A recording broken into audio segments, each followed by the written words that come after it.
পিটিওয়ে আয়োজিত বিসিএস 50তম প্রিলি কোর্সে আপনাদের সকলকে স্বাগতম। আমরা ভূগোল ক্লাস করছি। ভূগোল ক্লাসের আজকে 4 নাম্বার ক্লাস আমরা করব। আমি মেহেদী হাসান আপনাদের সাথে রয়েছি এই মুহূর্তে।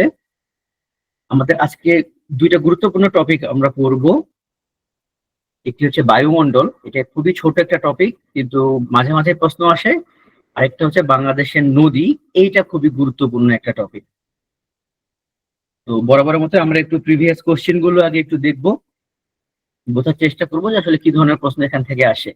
দেখেন 46তম বিসিএস একটা প্রশ্ন এসেছিল যে উচ্চতা বৃদ্ধির সাথে ট্রপোমণ্ডলে বায়ুর ক্রমহ্রাসমান তাপমাত্রা কত। তার মানে এই যে বায়ুমণ্ডলের বিভিন্ন যে মণ্ডলগুলো আছে, এই মণ্ডলগুলোর বৈশিষ্ট্য, বিশেষ করে যেগুলো মৌলিক বৈশিষ্ট্য, সেগুলো আমাদেরকে কিন্তু একটু জানতে হবে।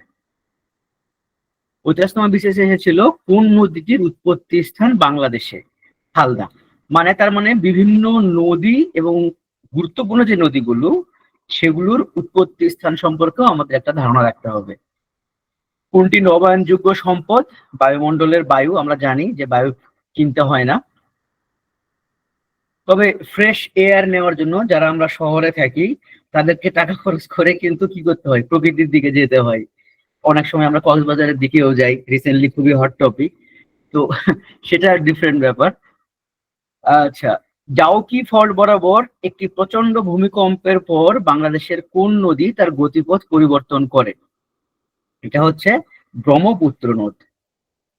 এটা এখানে আপনাদেরকে একটা কুইকলি একটা কোশ্চেন করি, এই যে ঘটনাটা ডাউকি ফল্ট বরাবর একটি প্রচন্ড ভূমিকম্পের ফলে বাংলাদেশের একটি নদীর গতিপথ আসলে পরিবর্তন হয়ে যায়, সেটা হচ্ছে এখানে একটু হালকা করে বলি যে ধরেন ব্রহ্মপুত্র নদটাই হয়ে বাংলাদেশে ঢুকছে, তারপরে এইরকম ছিল, হ্যাঁ, আর এখন বর্তমানে এইটা এইরকম হয়ে গেছে। এইদিকে একটা আছে বাট খুব ছোট একটা। আগে ছিল এইরকম, এটা হচ্ছে বর্তমান। আমাকে দুইটা প্রশ্নের উত্তর দেন। প্রথম প্রশ্নটা হচ্ছে এইটা তো ব্রহ্মপুত্র আগে ছিল, এখন এইটা, কিন্তু এই যে পয়েন্টটা এখান থেকে যে চেঞ্জ করে এইখানে আসলো, এখানে কিন্তু নদী পরিবর্তন হয়ে গেছে, যার ফলে এই নদীর নামও পরিবর্তন হয়ে গেছে। এই যে এটাকে ব্রহ্মপুত্র বলছি, এই নিচের নদীটার নাম বলতে পারবেন? অনেক ট্যালেন্টেড পার্সনরা অলরেডি রিপ্লাই করা শুরু করছেন, রাইট? আজকে আমরা দেখবো এটা, হ্যাঁ, ঠিক কোন জায়গাতে এটা চেঞ্জ হয়ে নিচের দিকে চলে এসেছিল। এইটা হচ্ছে যমুনা। এখন আমার দ্বিতীয় প্রশ্ন, এইটা কিন্তু অনেক সময় 9 গ্রেডের মানে জবের যে পরীক্ষাগুলো সেখানে অনেক সময় আসে। এই যে ঘটনাটা ডাউকি ফল্টের ফলে যে এই গতিপথ পরিবর্তন হয়ে গেল, এটা কবে ঘটেছিল, কোন সালে? এই তো অনেকেই বলতে পারছেন। এইটা মনে রাখা খুব জরুরি না, কারণ বিসিএস এ সচরাচর এই প্রশ্ন কখনোই আসেনি। দু একটা 9 গ্রেডের জয় পরীক্ষায় আসছে, এবং এটা কাছে একটা ইনসিডেন্ট, একটা ঘটনা। যে কারণ এটা খুব বেশি দিন আগের ঘটনা কিন্তু না, 1847 সাল, মানে বুঝতেই পারছেন। মানে এইটা হয়তো আমাদেরই 2-3 জেনারেশন পূর্বেই তারা কিন্তু এই ঘটনাটা দেখছে। এখন কম বলে ফেললাম। আচ্ছা, যাই হোক, তো এই যে ঘটনাটা, এটা কিন্তু একটা রাতারাতি ঘটনা ঘটে গেছিল, যে গতকালকেও নদীটা যেই দিক দিয়ে যাচ্ছিল, নদীর যে গতিপথ ছিল, হঠাৎ করেই পরের দিন নদীর গতিপথটা পরিবর্তন হয়ে গেল। তাহলে এই যে নদীর গতিপথ যে ইনস্ট্যান্ট পরিবর্তন হয়ে গেল, গত ক্লাসে আমরা এটা শিখেছিলাম। এটা আসলে কি ধরনের পরিবর্তন? এটা হচ্ছে একটা আকস্মিক পরিবর্তন, এবং এটা ঘটেছে কিসের কারণে? ভূমিকম্পের কারণে। তাহলে এখন আমাকে বলেন যে এই ভূমিকম্পটা ঘটেছিল কেন? হ্যাঁ, টেকটনিক প্লেটের। ধারণা করা হয় যে বার্মিজ যে প্লেটটা, এইটা ভারত মানে ইন্ডিয়ান যে প্লেট বলে, সেটার উপরের দিকে একটু উঠে এসেছিল, এবং ওই সময়ই এই উপরের দিকে, মানে এটা তো আপনারা যদি খেয়াল করেন ব্রহ্মপুত্র নদটা কিন্তু বাংলাদেশের একদম উত্তরের দিকে, যার ফলে ওই জায়গাটা উঁচু হয়ে যাওয়ার ফলে ওই দিকের যে পানিটা ছিল ওই দিক দিয়ে আর যেতে পারে না, যার ফলে ইন্ডিয়ান প্লেটের যে শেপটা এই বরাবর। আপনাদেরকে আমি একটা ভিজুয়ালাইজেশন দেওয়ার চেষ্টা করি, জানি না কতখানি পারবো। ধরেন এইটা হচ্ছে ইন্ডিয়ান প্লেট, আর এটা হচ্ছে একটা বার্মিজ প্লেট। এখন যখন ধাক্কা খেলো, ধরেন এইভাবে চলে আসছে, এখন একটা তো একটার উপরে উঠে গেছে। এখন এই যে বার্মিজ প্লেটটা তো উপরে উঠে গেল, তাহলে ইন্ডিয়ান প্লেটটা একটু নিচু হয়ে গেছে না? মানে যুক্তিটা কি বলে, যেহেতু একটা উপরের দিকে উঠে গেছে, এই বাম ব্যান্ডটা একটু নিচু হয়ে গেছে, যার ফলে এই জায়গাটা কিন্তু একটু ঢালু হয়ে গেছে। এই বরাবরই আসলে এই নদীর গতিপথটা পরিবর্তন হয়ে আমরা যমুনা নদী পেলাম। আহ আচ্ছা, এটা অনেক বেশি সময় এখানে দিয়ে ফেললাম, বাট আশা করি বুঝতে পারছেন যে এই ঘটনাটা কিভাবে ঘটলো। এবং যেহেতু আজকে নদীরই ক্লাস করছি, আপনাদেরকে জাস্ট স্টোরিটা একটু বলে রাখলাম। আচ্ছা, 42তম বিসিএস ছিল কোনটি? কোনটি যমুনার উপনদী? এটা হচ্ছে তিস্তা। আচ্ছা, একটু লাইনে থাকবেন। তার মানে আমাদেরকে যে গুরুত্বপূর্ণ যে নদী, সেই নদীগুলোর উপনদী এবং শাখা নদী, আমি আবারও বলছি সবগুলো না কিন্তু, হ্যাঁ, গুরুত্বপূর্ণ যেগুলো সেগুলোর উপনদী এবং শাখা নদী আমাদের জানতে হবে, যে কোনটি উপনদী এবং কোনটি শাখা নদী। 41-এ পেলাম কি, ওজোন স্তর বায়ুমণ্ডলের কোন স্তরে অবস্থিত? তার মানে ওই যে আবারও সেম প্রশ্ন, যে বিভিন্ন যে মণ্ডল আছে বা স্তর আছে সেগুলোর বৈশিষ্ট্যগুলো আমাদেরকে জানতে হবে। বাংলাদেশের দীর্ঘতম নদী কোনটি? এই প্রশ্নটা আজকে মনে হয় টেলিগ্রামে অনেকে করেছিলেন। এই প্রশ্নটার উত্তর মেঘনা বলার একটা বড় কারণ হচ্ছে যে ওইখানে যে অপশনগুলো, সেই অপশনের আসপেক্ট থেকে মূলত হচ্ছে মেঘনা সেখানে মেইন উত্তর। কিন্তু যদি এখানে পদ্মা থাকে, আপনারা আবারও ভালোভাবে বোঝেন, যদি পদ্মা থাকে অপশনে, তাহলে অবশ্যই বাংলাদেশের দীর্ঘতম নদী কোনটি? যদিও আমরা পড়বো, বাট এখানে যেহেতু আছে এখনই ক্লিয়ার করে দিলাম, বাংলাদেশের দীর্ঘতম নদী হচ্ছে পদ্মা। হ্যাঁ, আর মেঘনা এটা হচ্ছে বাংলাদেশের বৃহত্তম বা প্রশস্ততম যেটা বলেন, এটা আজকে আমরা দেখব। আচ্ছা, বায়ুমণ্ডলের মোট শক্তির কত শতাংশ সূর্য হতে আসে? 99.97%। মানে বুঝতেই পারতেছেন সিংহভাগই এখান থেকে আসে। আমরা মোটামুটি সবগুলো অনেকগুলো প্রশ্ন দেখে ফেলছি অলরেডি, এবং এসব প্রশ্ন দেখে আমরা মোটামুটি একটা কিন্তু ধারণা পেয়ে গেলাম যে কোন বিষয়গুলোকে আমাদের ফোকাস করতে হবে। তো চলুন আমরা শুরু করি আজকের ক্লাস। আমরা শুরু করব বায়ুমণ্ডল দিয়ে। তো বায়ুমণ্ডল, এখানে আগে একটু তথ্যগুলো দেখে নেই। বায়ুমণ্ডলের আবর্তনের কারণটা কি? পৃথিবীর মধ্যাকর্ষণ শক্তি। তো এবং বিস্তৃতি হচ্ছে ভূপৃষ্ঠ থেকে উপরের দিকে প্রায় 10,000 কিলোমিটারের মতো। বায়ুমণ্ডলের 97% উপাদানই হচ্ছে ভূপৃষ্ঠ থেকে 30 কিলোমিটারের ভিতরে। এগুলো যে তথ্য, এগুলো আমাদের জরুরি না। এখন আমরা একটু খুব কুইকলি অন্তত এইটুকু বোঝার চেষ্টা করি, এইখানে যে একটা কথা বলছে না, বায়ুমণ্ডলটা আসলে কেন সৃষ্টি হলো? আপনারা একটু কুইকলি এক লাইনে বলতে পারবেন বায়ুমণ্ডলটা কেন সৃষ্টি হলো? অনেক দেশেই, সরি, অনেক গ্রহে কিন্তু বায়ুমণ্ডল থাকেই না। আমি কিন্তু প্রতিটা ক্লাসে ইম্পর্টেন্ট যে স্লাইড গুলো সেগুলো দাগিয়ে দিই, সুতরাং আজকেও সেটা অবশ্যই করব, যে কোনটা পড়বেন আর কোনটা পড়বেন না। হ্যাঁ, এটা একটা খুবই ভালো উত্তর, যে অভিকর্ষ বলের কারণে। মানে অভিকর্ষ বলের কারণে আহ বায়ুমণ্ডলটার যে বর্তমান শেপ সেইটা তৈরি হয়েছে। কিন্তু বায়ুমণ্ডল যে ব্যাপারটা, আমি আচ্ছা বলে ফেলি এখানে। দেখেন, এই যে পৃথিবীর মাঝখানে হচ্ছে মধ্যাকর্ষণ শক্তি বা কেন্দ্র, পৃথিবীর কেন্দ্র, এবং এই পৃথিবী কেন্দ্রাতিক বল বরাবর কন্টিনিউয়াসলি ঘুরতেছে। যার ফলে আমরা কি জানি, যে এই ভূপৃষ্ঠ থেকে উপর দিকে, নট অনলি ভূপৃষ্ঠ থেকে উপর দিকে, এই কেন্দ্র থেকে আপনি উপর দিকে যদি যান, এখানে যাই আছে সবকিছুই কিন্তু পৃথিবী তার কেন্দ্রের দিকে কিন্তু টানছে কন্টিনিউয়াসলি। হ্যাঁ, সেন্ট্রিফিউগাল ফোর্স, সুন্দর কথা বলছেন। এভাবে কিন্তু টানতেছে নিজের দিকে। এবং এই ভূপৃষ্ঠ পর্যন্ত দেখেন, এই যে জায়গাটা, এইখানে তো অনেক বেশি ভাবে, মানে একদম যেহেতু এটা রিলেটেড, দেখেন এটা পুরো একটা শক্ত অংশ, এ তো ফুললি টানতেছেই। কিন্তু এর পাশাপাশি এই যে ভূপৃষ্ঠ বা এই যে মন্ডল, পুরো যে ইউনিভার্স, ধরেন এটাকে যদি আমি একটা ইউনিভার্স ধরি, তো এইখানে যা যা আছে, পৃথিবী কিন্তু চেষ্টা করতেছে সবকিছুকেই তার দিকে টেনে আনার জন্য, কিন্তু তার তো লিমিট আছে। কারণ এর বাইরে হয়তো এখানে সূর্য আছে, সূর্যও তার দিকে সবকিছু টানছে, আরো অনেক রকমের নক্ষত্র, তারাও তাকে তার নিজেদের দিকে টানতেছে। কিন্তু যেইগুলো পৃথিবীর কাছাকাছি আছে, কি হতে পারে সেটা? বিভিন্ন গ্যাস, তাই না? ছোট ছোট ধূলিকণা, এই যে ব্যাপারগুলো এখানে দেওয়া আছে বাম পাশে, খেয়াল করেন, গ্যাসীয় উপাদান, জলীয় বাষ্প, ধূলিকণা এবং কণিকা, এই তিনটা হচ্ছে বায়ুমণ্ডলের প্রধান উপাদান। তো এই যে উপাদানগুলো, এই উপাদানগুলো কিন্তু ধরেন আমি যদি এইটাকে বায়ুমণ্ডল ধরি, এগুলো তো এখানেও থাকতে পারতো, এই জায়গাও থাকতে পারতো, কেন একদম ভূপৃষ্ঠের কাছাকাছি থাকে?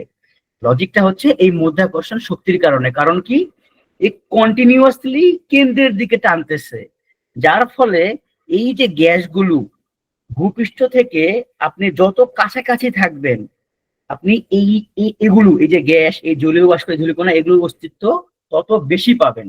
এবং এটার বড় কারণই হচ্ছে সবকিছুকেই পৃথিবী তার কেন্দ্রের দিকে টানতেছে। এবং এই কারণেই এই জায়গাতে মাধ্যাকর্ষণ শক্তি যে পরিমাণে থাকে, ধরেন এখান থেকে আমি 100 কিলোমিটার উপরে গেলাম, এখানে কিন্তু মাধ্যাকর্ষণ শক্তি কিন্তু সমান হবে না। আমাকে একটু কুইকলি বলেন তো, যে 100 কিলোমিটার উপরে মাধ্যাকর্ষণ শক্তি কম হবে নাকি বেশি হবে? রাইট, কম হবে। তাহলে এই জায়গাতে যদি কম হয়, তাহলে এই জায়গাতে যে গ্যাস বা যে বাতাসগুলো আছে, সেগুলোকে পৃথিবীটার দিকে কিন্তু এই তার কাছাকাছি যে বাতাসটা আছে সেটাকে যেভাবে টানতে পারে, এগুলো কিন্তু টানতে পারে না। এবং এই কারণেই হালকা বাতাসগুলো স্বাভাবিকভাবেই তার সহজাত বৈশিষ্ট্যের কারণে কিন্তু এগুলো উপরের দিকে থাকে। যেগুলো একটু ভারী বাতাস বা এই যে ধূলিকণা, জলীয় বাষ্প, এগুলো সবই ভূপৃষ্ঠের কাছাকাছি থাকে। এটা হচ্ছে লজিক। এখন আমরা তথ্যটা আরেকবার পড়ি। দেখেন, ভূপৃষ্ঠ থেকে উপরের দিকে বায়ুমণ্ডল কিন্তু প্রায় 10,000 কিলোমিটার, মানে গেস করেন, প্রায় 10,000 কিলোমিটার। কিন্তু তার 97% থাকে কত দূর পর্যন্ত? দেখেন, ভূপৃষ্ঠ থেকে 30 কিলোমিটার পর্যন্ত। কেন এরকম হলো, এটা তো অ্যাটলিস্ট বুঝতে পারছেন? হ্যাঁ, মূলত জি এর কারণে, বা হচ্ছে অভিকর্ষ বলের কারণে।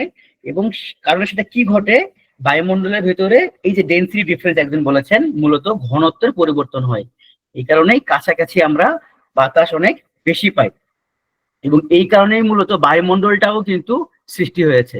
আচ্ছা, এই যে স্লাইডটা প্রথমে আগে বলে নিই, এটা 100% হচ্ছে টোটাল মুখস্থ, এখানে বোঝার কিছুই নাই। এবং আমি রিকোয়েস্ট করবো আপনাদেরকে, এইটা আপনাদেরকে অবশ্যই মুখস্থ করতে হবে, কারণ এটার প্রত্যেকটা থেকে প্রশ্ন আসে।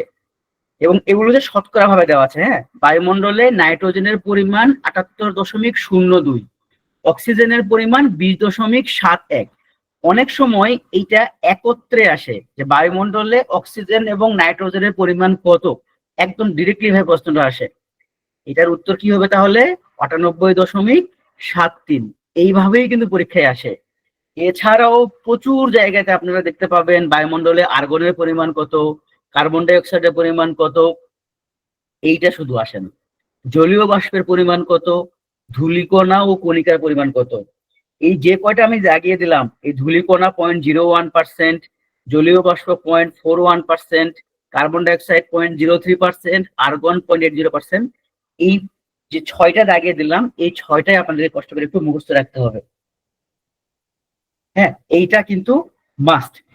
এটা একটু কষ্ট করে অবশ্যই মুখস্থ রাখবেন, কারণ এখান থেকে মানে এটা হচ্ছে অনেকটা কি ধরনের কোশ্চেন, যে আসলো, আপনি জানেন, অ্যান্সার দিয়ে দিলেন, 1 মার্ক আপনি নিশ্চিত করে ফেললেন। নাইট্রোজেন কেন বেশি, এক্সাক্ট রিজনটা আমার জানা নাই, সরি। আমি যদি জানি, আমি আপনাদের টেলিগ্রামে এটা নিয়ে একটা ডিটেলস ব্যাখ্যা দিয়ে দিব। আচ্ছা, বায়ুমণ্ডল সম্পর্কে যে জানলাম, এখন এটার একটু বৈশিষ্ট্য দেখি। দেখেন, বায়ু উষ্ণ হলে প্রসারিত হয় এবং হালকা হয়, শীতল হলে সংকুচিত হয় ও ভারী হয়। এখানে পরে আসি। আপনারা স্বাভাবিকভাবে বলেন, যে কোনো পদার্থ, সব না, ইন জেনারেল বেশিরভাগ পদার্থগুলো যদি তাপমাত্রা বাড়ে, ওই পদার্থের যদি তাপ বাড়ানো হয়, তাহলে তাদের ভলিউম কি হবে, আয়তন কি হবে? এটাও বলতে পারেন যে গ্যাসীয়, বেশিরভাগ গ্যাসীয় পদার্থ, তো ভলিউম, সরি, তাপমাত্রা বাড়লে সে কিন্তু প্রসারিত হবে। এই যে দেখেন কি বলছে, বায়ু উষ্ণ হলে প্রসারিত হয়, তার মানে এটা কিন্তু মুখস্থ বিষয় না, আসলে লজিক্যাল। চিন্তা করেন। আচ্ছা, এখন দেখেন, এই যে এটা ধরেন এ ধরলাম, তাপমাত্রা বাড়ার কারণে ধরেন টেম্পারেচার আমি বাড়াই দিলাম, এখন নতুন যে ভলিউম তার তৈরি হয়েছে, এটার নাম হচ্ছে এ প্রাইম দিলাম। এখন দেখেন, এ অংশে যে পরিমাণে বায়ু ছিল, সেইটাই প্রসারিত হয়ে এই এ প্রাইম তৈরি হয়েছে না? তাহলে খুব স্বাভাবিকভাবেই এই এর চেয়ে এ প্রাইম হালকা হবে না? লজিক কি বলে? মানে সিম্পলি বোঝেন যে একটা ছোট জায়গায় কিছু জিনিস রাখছিলেন, সেটাকে আপনি বড় করে ফেললেন, তার ওয়েট কিন্তু অটোমেটিক্যালি হালকা হয়ে যাবে। মানে এটার সব থেকে ইজি লজিক হচ্ছে, আপনার 5 কেজি চাল যে পরিমাণে আপনি হাতে যদি নেন, যে ওয়েট ফিল করবেন, আপনি যদি 5 কেজি তুলা নেন আপনার হাতে, তাহলে দেখবেন অনেক বেশি হালকা ফিল করতেছেন। এই ঘটনাটাই বাতাসের ক্ষেত্রেও হয়। এবং এই সেম ঘটনাটা এবার উল্টা দিকে চিন্তা করেন, যখন শীতল হয়, শীতল হওয়া মানে কি? তাপমাত্রা কমে যাওয়া। তাপমাত্রা যদি কমে যায়, তাহলে এই এ আরো সংকুচিত হয়ে যাবে। লজিক তো তাই বলে, তাই না? তাপমাত্রা কমালে আয়তন আরো কমে যাবে। তো আয়তন যদি কমে যায়, সংকুচিত হয়, তাহলে এটার ভর কেমন হবে? ধরেন এটাকে আমি এ বার ধরলাম, এটা অনেক ভারী হবে। এটা কিভাবে আমরা বুঝি? 5 কেজি চাল আপনার কাছে যতখানি ভারী লাগবে, যে বাটখারা আছে না, যেটা দিয়ে ওজন মাপে, একটা 5 কেজির বাটখারা যদি আপনি হাতে তুলে নেন, তাহলে আপনি দেখবেন যে অনেক বেশি ভারী লাগতেছে। তার মানে আমরা প্রথম যে বৈশিষ্ট্য দেখলাম, এটা কিন্তু আসলে একদমই একটা লজিক্যাল বৈশিষ্ট্য, এটা মুখস্থ করার কিছু আসলে নাই। আচ্ছা, দ্বিতীয়টাতে বলছে কি দেখেন, শীতল বায়ুর চেয়ে উষ্ণ বায়ুর জলীয় বাষ্প ধারণ ক্ষমতা বেশি। এটা কেন হচ্ছে? এটা অনেক বেশি সময় লাগবে, আমি খুব কুইকলি একটু শুধু বলার চেষ্টা করি। এই যে আমি জলীয় বাষ্প কথাটা বলতেছি, জলীয় বাষ্পে যারা সায়েন্সে আছেন তারা বলেন, বা বাকিরা পারলেও বলেন, জলীয় বাষ্পের রাসায়নিক সংকেত কি? Right, H2O। মানে পানি এবং জলীয় বাষ্প অ্যাকচুয়ালি কিন্তু সেম জিনিস। এখন 1 গ্রাম যদি পানি নেই, হ্যাঁ, 1 গ্রাম পানিতে আপনি হাইড্রোজেন আর অক্সিজেনের পরিমাণটা চিন্তা করে দেখেন। আমরা বা মোল ধরি, গ্রাম না ধরে। তাহলে হাইড্রোজেনের ভর কত বলেন তো? হাইড্রোজেনের ভর কত? আণবিক ভর বা যেটা আমরা ধরি 1। তাহলে দুইটা হাইড্রোজেন মানে 1 গুণ 2। আর অক্সিজেন কত? 16। তাহলে এখানে দিলাম 16। তাহলে এই 1 মোল যদি হাইড্রোজেন নেই, তাহলে এই সরি জলীয় বাষ্প নেই, টোটাল কতখানি ভর হচ্ছে দেখেন? 16 আর 2 কে 2, 18। খেয়াল করে 18 কি ধরবো? ধরুন গ্রাম ধরলাম। এখন এই সেম আমি যদি 1 মোল নাইট্রাস অক্সাইড নেই, হ্যাঁ, N2O নিলাম, নাইট্রোজেনের আণবিক ভর কত? সরি 1 দিচ্ছি, 14 না? নাইট্রোজেন 14। তাহলে এখানে 2 অণু নাইট্রোজেন আছে, তাহলে আমি 14 গুণ 2 দিব, যোগ অক্সিজেন তো 16 আমরা একটু আগে পেলাম। তাহলে এটা যদি আমরা গুণ করি, 14 2 গুণ 28, 28 আর 10 38 আর 6 44। তাহলে চিন্তা করে দেখেন যে 1 মোল জলীয় বাষ্প বা হাইড্রোজেন, সরি, জলীয় বাষ্প ধরেন বা পানি, এটার ওজন হচ্ছে 18 গ্রাম যদি হয়। আমি কিন্তু এটা একটা আরবিটারি বোঝানোর চেষ্টা করতেছি, এক্সাক্ট একদম ইনডেপথ হয়তো এখানে দরকারও নাই আপনাদের। যদি 18 গ্রাম হয়, ওটার এগেইনস্টে চিন্তা করেন 1 মোল নাইট্রাস অক্সাইড, এটার আয়তন কিন্তু সেমই। তো জলীয় বাষ্প বা বলেন বাতাসে তার অবস্থান, যেটুকু জায়গা সে নিয়ে আছে, সেই জায়গাটা যদি সেম হয়, একটার ওজন হচ্ছে 18 গ্রাম আর একটার ওজন হচ্ছে 44 গ্রাম। ওজন কথাটা ভুল, ভর হচ্ছে একটা 18 44 গ্রাম। তার মানে 18 2 গুণ 36, মানে অলমোস্ট প্রায় 3 গুণ। তার মানে জলীয় বাষ্পের চেয়ে নাইট্রাস অক্সাইড কিন্তু প্রায় 3 গুণ বেশি ওজন হচ্ছে। তাহলে কি বুঝতে পারতেছেন? না, জায়গা কিন্তু বেশি নিচ্ছে না, জায়গা বেশি নিচ্ছে না। তো দেখেন, এটা তো সেম, অস্তিত্ব তো সেম। আপনি এটা মোল হিসেবে চিন্তা করেন, 1 মোল হাইড্রোজেন H2O নিবেন আর 1 মোল N2O নিবেন, কিন্তু এটা ভারী অনেক। মানে আমি এটাই বোঝানোর চেষ্টা করতেছি যে জলীয় বাষ্প অন্যান্য বাষ্পের চেয়ে কম্পারেটিভলি হালকা হয়। এবং এই কারণেই আমরা কি জানি, শীতল বায়ু তো এমনিতেই ভারী, কিন্তু জলীয় বাষ্প তো ভারী না, জলীয় বাষ্প তো হালকা। এই কারণেই শীতল বায়ুতে জলীয় বাষ্প থাকে না এমন না, থাকে কিন্তু কম থাকে। কিন্তু উষ্ণ বায়ুতে জলীয় বাষ্প বেশি থাকে। তার কারণ কি? উষ্ণ বায়ু তো আমরা শুনলামই যে উষ্ণ বায়ু হচ্ছে প্রসারিত হয়, উষ্ণ বায়ু হালকা হয়। তো যে বায়ুটা হালকা হবে সেই জায়গাতে জলীয় বাষ্প ধারণ ক্ষমতাও বেশি হবে। এখন ধরেন যে এখানে যদি আমি একটা ছবি নেই, ধরেন এই এত বড় একটা বক্স বা এতখানি জায়গাতে যে পরিমাণে জলীয় বাষ্প আছে, হ্যাঁ, আমি যদি এটাকে সংকুচিত করে ফেলি, ছোট করে ফেলি, এই এতগুলো জলীয় বাষ্প এর ভেতরে তো থাকতে পারবে না। কারণ জলীয় বাষ্পের আপনি এখানে দেখেন এই এর তো গ্রাম কম, হ্যাঁ গ্রাম কম, কিন্তু মোল সংখ্যা তো সেম থাকতেছে। যার ফলে যখন সংকুচিত হয়ে যাবে এই জলীয় বাষ্পগুলো এই অল্প জায়গাতে কিন্তু সে থাকতে পারবে না, যেহেতু এটা সংকুচিত হয়ে গেছে। তখন কি হবে, এটা আমরা সামনের দিন করবো, এটা আমাদের নেক্সট ক্লাসে বায়ুমণ্ডল যখন করবো তখন আমরা দেখবো এগুলো সংকুচিত হয়ে পানি হয়ে যাবে, এই জলীয় বাষ্প পানি হয়ে নিচে মাটিতে পড়ে যাবে। কিন্তু এই কারণেই এই যে এটা যে আমরা বলতেছি না যে উষ্ণ বায়ু, উষ্ণ বায়ুতে তো অনেক ছিল জলীয় বাষ্প, যখন সংকুচিত হয়ে যাচ্ছে এখানে দেখা যাবে একটা বা দুইটা জলীয় বাষ্প থাকবে। এত ডিটেলস আসলে আপনার দরকার নাই, আমি জাস্ট আপনাদেরকে এইটা বোঝানোর চেষ্টা করতেছি যে কেন বা কিভাবে আসলে উষ্ণ বায়ুতে জলীয় বাষ্প অনেক বেশি থাকে, আর সরি উপরেরটাতে, আর শীতল বায়ুতে জলীয় বাষ্প আসলে কম থাকে। আর এই কারণেই দেখেন যে জলীয় বাষ্পপূর্ণ বায়ু বিশুদ্ধ বায়ু অপেক্ষা হালকা হয়। এটা অতখানি জরুরি না, আপনারা এই দুইটা একটু মনে রাখার চেষ্টা করেন, পরীক্ষায় উপরের এই দুটা থেকেই আসে। আচ্ছা, বায়ু সর্বদা উচ্চচাপ থেকে নিম্নচাপ অঞ্চলের দিকে প্রবাহিত হয়, এটা আমরা একদমই ছোটবেলা থেকে জেনে আসতেছি যে যেখানেই নিম্নচাপ সৃষ্টি হয় উচ্চচাপ এলাকা থেকে বায়ু ওই নিম্নচাপের দিকে চলে আসে। তার কারণ কি, কোন জায়গায় নিম্নচাপ সৃষ্টি হওয়া মানেই আসলে সেই জায়গার বায়ু হালকা হয়ে কি হয়ে যায়, উপরের দিকে উঠে যায়, উঠে সেই জায়গাটা একটা শূন্য স্থান তৈরি করে। হ্যাঁ, শূন্য স্থান তৈরি করে। এই শূন্য স্থানটা ফিল আপ করার জন্য এই নিম্নচাপ সরি উচ্চচাপ এলাকা থেকে বাতাসটা সেখানে এসে ফিল আপ করার চেষ্টা করে, আর এই কারণেই বাতাসও হয়। আচ্ছা, এটাও লজিক্যাল, বুঝতে পারলাম। 5 নম্বর কি বলছে, বায়ুর চাপ হঠাৎ কমে গেলে বায়ু প্রসারিত হয়। এই দুটো আসলে সেম জিনিস। দেখেন বায়ুর চাপ যখনই হঠাৎ করে কমে যাবে, চাপ কমে যাওয়া মানেই তো আসলে বায়ু প্রসারিত হয়ে যাবে, আর প্রসারিত হয়ে গেলেই বায়ুর আয়তন বেড়ে যাবে। আয়তন বেড়ে যাওয়া মানে কি, সে আসলে হালকা হয়ে যাবে, আর হালকা হয়ে যাওয়া মানেই নিচের দিকে কিন্তু ভারী বায়ু থাকে অলওয়েজ, এই ভারী বায়ু উপরের দিকে চলে যাবে, তার মানে সে আরো উপরে চলে যাবে।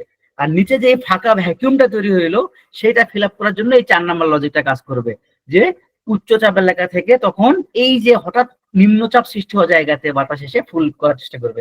এক্স্যাক্টলি ওই সময় আসলে ঘূর্ণিঝড় বলা যাবে না, ঝড় সৃষ্টি হয়। ঘূর্ণিঝড়ও ওয়ান কাইন্ড অফ ঝড়। আচ্ছা, ধূলিকণাপূর্ণ বায়ুর তাপ ধারণ ক্ষমতা বিশুদ্ধ বায়ু অপেক্ষা বেশি হয়। এটার সিম্পল লজিক হচ্ছে, একটা সলিড ইনস্ট্রুমেন্ট বা পদার্থ যেটাই বলেন, এইটাতে যদি আপনি তাপ দেন আর একটা গ্যাসে আপনি যদি তাপ দেন, কোনটা বেশি তাপ শোষণ করবে, কোনটা বেশি তাপ গ্রহণ করবে বলেন তো, একটা সলিডে আর একটা যদি গ্যাসে? তাহলে এটাও সিম্পল লজিক, যে সলিড বা কঠিন পদার্থ তাপ বেশি ধারণ করে, কিন্তু গ্যাস তাপ সলিডের মতো কিন্তু এত বেশি ধারণ করে না। তাহলে ধূলিকণা আসলে কি? ধূলিকণা কিন্তু আসলে গ্যাস না, ধূলিকণা কিন্তু সলিড আইটেম, কিন্তু এই সলিডটা বা এগুলো এত ছোট, এত ছোট যে সামান্য বাতাসে এসে উপরের দিকে উঠে আসে, হালকা, এই কারণেই সে বাতাসে ভাসতেও পারে। কিন্তু তাই বলে তো তার ম্যাটেরিয়ালিস্টিক যে ক্যারেক্টারিস্টিক সেটা তো হারায় যায় না, সে তো সলিডই। এই কারণে সে কিন্তু বাতাসে ভেসে বেড়ালেও সে তো তাপমাত্রা বেশি নিবেই, মানে তাপ ধারণ তো করবে বেশি। এই কারণেই সিম্পল লজিক যে ধূলিকণাপূর্ণ বায়ু তাপ বেশি ধারণ করতে পারে, এবং কারণটা আসলে বায়ু তাপ ধারণ করে না, ওই বায়ুতে অবস্থিত যে ধূলিকণাগুলো আছে সেগুলো মূলত ওই তাপটা ধারণ করে। বুঝতে পারছেন কিভাবে কাজ করলো এটা? তার মানে আমরা এখানে আসলে যে বৈশিষ্ট্যগুলো পড়লাম এগুলো সবই আসলে লজিক্যাল ব্যাখ্যা, এগুলো কোনো বৈশিষ্ট্য না। মাইক্রো কণা হতে পারে, অনেক ছোট ছোট কণা তো হয় যেগুলো আমাদের নাকের ভেতরে গিয়ে কিন্তু আমাদের অ্যালার্জিও সৃষ্টি হয়। ওকে, আমরা বায়ুমণ্ডলের বৈশিষ্ট্যগুলো বুঝলাম, লজিক গুলো এদের পেছনে লজিক গুলো বোঝার চেষ্টা করলাম। এখন আমরা একটু বায়ুমণ্ডলের স্তরগুলো দেখবো। দেখেন, বায়ুমণ্ডলের স্তরকে 5টি স্তরে ভাগ করা হয়, যদিও আধুনিক সায়েন্স বায়ুমণ্ডলকে 4টা স্তরে ভাগ করে। আধুনিক সায়েন্সে এই যে তাপমণ্ডল এবং এক্সোমণ্ডল, এটাকে একত্রে তাপমণ্ডল বলে। হ্যাঁ, আর এই তাপমণ্ডলকে আবার 2 ভাগে ভাগ করে।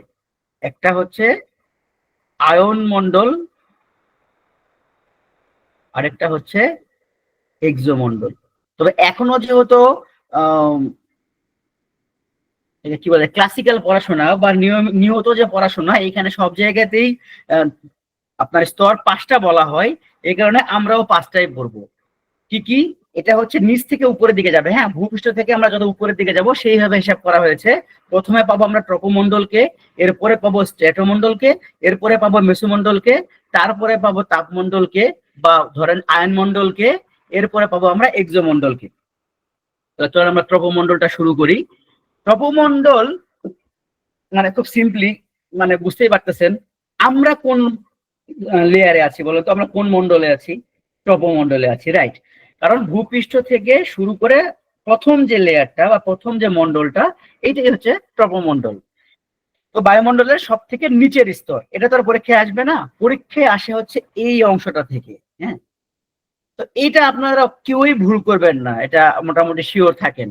কারণ আপনারা এইভাবে চিন্তা করতে পারেন, আমরা খালি চোখে যেগুলো দেখতে পাই এবং আমাদের একদম খুব কাছাকাছি ঘটে, যেমন ধরেন মেঘ, বৃষ্টিপাত, বজ্রপাত, বায়ু প্রবাহ, ঝড়, তুষারপাত, শিশির, কুয়াশা, এগুলো সবই কিন্তু আমাদের চোখের দৃষ্টিগোচর হয়, মানে সরি মানে আমরা দেখতে পাই।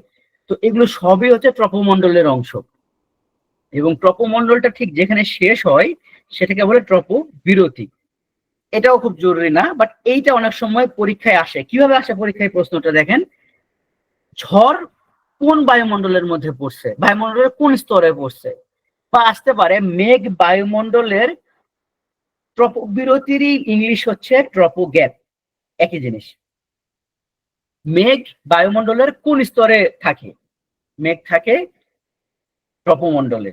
এবং আমরা নেক্সট ক্লাসে আমরা দেখবো যে মেঘ আসলে 2 থেকে 10 কিলোমিটারের মধ্যে মোটামুটি থাকে। আচ্ছা, আরেক কিছু এক্সাম্পল, সরি কিছু তথ্য আমরা দেখবো। ট্রপোমণ্ডলের যে দূরত্ব মানে ভূপৃষ্ঠ থেকে উপরের দিকে, এটা কিন্তু 2 রকম। মেরু অঞ্চলে এইটা সচরাচর 8 কিলোমিটার এবং নিরক্ষীয় অঞ্চলে এইটা 16 থেকে 19 কিলোমিটার। এটা আপনারা জাস্ট রিডিং করবেন, এটা মুখস্থ রাখা জরুরি না, শুধু মেরু অঞ্চলটাকে রাখতে পারেন। আপনারা একটু শুধু লজিকটা জানেন যেটা কেন এরকম হলো। আমরা তো এইটুকু বুঝছি না যে বায়ুমণ্ডলটা যে সৃষ্টি হলো এটা কিসের কারণে হইলো। অনেকেই অ্যান্সার করছেন একবার। ভূপৃষ্ঠ থেকে কাছাকাছি বায়ুমণ্ডল সৃষ্টি হওয়ার লজিকটা কি? আরেকবার আমরা একটু শুনি। বিগ ব্যাং না, বিগ ব্যাং এর কারণে তো আমরা এক্সপান্ড হচ্ছি, মধ্যাকর্ষণ বলের কারণে। তো এই মধ্যাকর্ষণ বল, পৃথিবী কিন্তু গোল না, পৃথিবী একটু লেবু আকৃতির বা চ্যাপ্টা আকৃতির বা যেভাবে ধরেন। এই পৃথিবীর নিরক্ষীয় বরাবর বা নিরক্ষীয় অঞ্চলের ভূপৃষ্ঠে যে পরিমাণে অভিকর্ষ বল থাকে, মেরু অঞ্চলে অভিকর্ষ বল কম থাকে নাকি বেশি থাকে? কুইকলি বলেন তো। এই 2 রকম অ্যান্সার হচ্ছে তো। মেরু অঞ্চলে অভিকর্ষ বল কম থাকে নাকি বেশি থাকে? দারুণ, থ্যাংক ইউ, একজন একদম লজিক দিয়েই বলে দিচ্ছে। হ্যাঁ, যে বেশি কেন থাকে। অ্যাকচুয়ালি রেডিয়াস কম, হ্যাঁ এটাই সত্যি, যে কেন্দ্র থেকে ভূপৃষ্ঠর যে দূরত্বটা, এইটা আমাদের অ্যান্টার্কটিক এবং আর্কটিক যে সার্কেল ওইখানে কম থাকে, এবং এই কারণেই অভিকর্ষ ত্বরণ বা বল যেটা সেইটা বেশি থাকে। এবং এইখানে খেয়াল করে দেখেন, এই যে এই জায়গাতে যেহেতু অভিকর্ষ বল বেশি, এই কারণে এই যে ধূলিকণা বা বায়ুমণ্ডলীয় যে উপাদানগুলো আছে সেগুলোকে নিজের দিকে বা তার কাছে টানতেও পারে, বেশি, খুব বেশি পরিমাণে টানতে পারে। এর কারণে এই সামগ্রিক যা যা উপাদান আছে এগুলোকে সে খুব কাছাকাছি এনে রাখতে পারে। এই কারণেই মেরু অঞ্চলে দেখেন 8 কিলোমিটার মাত্র। উল্টা কর্কট ক্রান্তি রেখা বরাবর কিন্তু এইটা 16 থেকে 19 কিলোমিটার। এর বাইরে আরো একটা লজিক আছে, সেইটা হচ্ছে যে কর্কটক্রান্তি রেখাবর যে ঘূর্ণনটা হয়, এই যে দ্রুত যে ঘোরার যে ব্যাপারটা, এই দ্রুত ঘোরার কারণে বাতাসেরও কিন্তু একটা গতিবেগ সৃষ্টি হয়, যার ফলে এই জায়গাতে বাতাস, এই যে আমরা যে বলি না পৃথিবী এইভাবে ঘুরতেছে, এইভাবে যে ঘুরতেছে, তো এর ফলে এই যে বাহিরের যে বায়ুমণ্ডলটা এটাও তো ছিটকে যাচ্ছে না, ফোর্সের কারণে কিন্তু সরেও যাচ্ছে, যার ফলে এই এই কর্কট তো না, এই অক্ষরেখা বরাবর বায়ুমণ্ডলটা অনেক বেশি স্প্রেড হয়, অনেক দূর পর্যন্ত যায়। এই কারণেই নিরক্ষীয় অঞ্চলে ট্রপোমণ্ডলটা অনেক বড় জায়গা জুড়ে হয় এবং মেরু অঞ্চলে ট্রপোমণ্ডলটা অনেক কম হয়। এত কিছু কিন্তু আপনাদের আমি জাস্ট বুঝালাম, এটা কিন্তু আপনাদের লাগবে না, হ্যাঁ, জাস্ট লজিকটা বোঝেন। আর যদি মনে রাখতে পারেন কষ্ট করে, এই মেরু অঞ্চলে ট্রপোমণ্ডল হচ্ছে 8 কিলোমিটার, এইটুকু শুধু মনে রাখেন, এইটা জরুরি না, পরীক্ষায় কখনো আসেও নি, আসবেও না। সেকেন্ডটা খুবই ইম্পর্টেন্ট। সাধারণভাবে প্রতি 1000 মিটার বা 1 কিলোমিটার উচ্চতায় এই ট্রপোমণ্ডল স্তরে 6.5 ডিগ্রি সেলসিয়াস তাপমাত্রা হ্রাস পায়। মানে লজিকটা হচ্ছে, আর যদি এটা পৃথিবী হয়, ধরেন প্রথম 1 কিলোমিটারে, ধরেন পৃথিবীতে আমাদের আইডিয়াল টেম্পারেচার কি হয়, ধরেন আমাদের বাংলাদেশের কথা যদি বলি 32 ডিগ্রি ধরলাম, 35 থেকে 36 হয়, আমি 32 ধরলাম। তাহলে বাংলাদেশেই কেউ যদি 1 কিলোমিটার উপরে যায়, এই জায়গাতে তাপমাত্রা কত হবে? আচ্ছা, 6.5 হচ্ছে এক্স্যাক্টলি, 5ও না, 4-5 মোস্ট প্রবাবলি, কিন্তু 6ও ধরা যায়। It's not a big deal, আপনি 6ও ধরতে পারেন, 6.5 ধরতে পারেন, হ্যাঁ 26, 25.5 যে বলতেছেন সেও রাইট, 26 বলতেছেন সেও রাইট। ধরেন আমি 10 কিলোমিটার উপরে গেলাম, তাহলে টেম্পারেচার কত হবে? কালকে তো আপনাদের মেন্টাল এবিলিটি পরীক্ষা, আপনাদের একটা মেন্টাল এবিলিটি কোশ্চেন হয়ে যাচ্ছে, জানেন?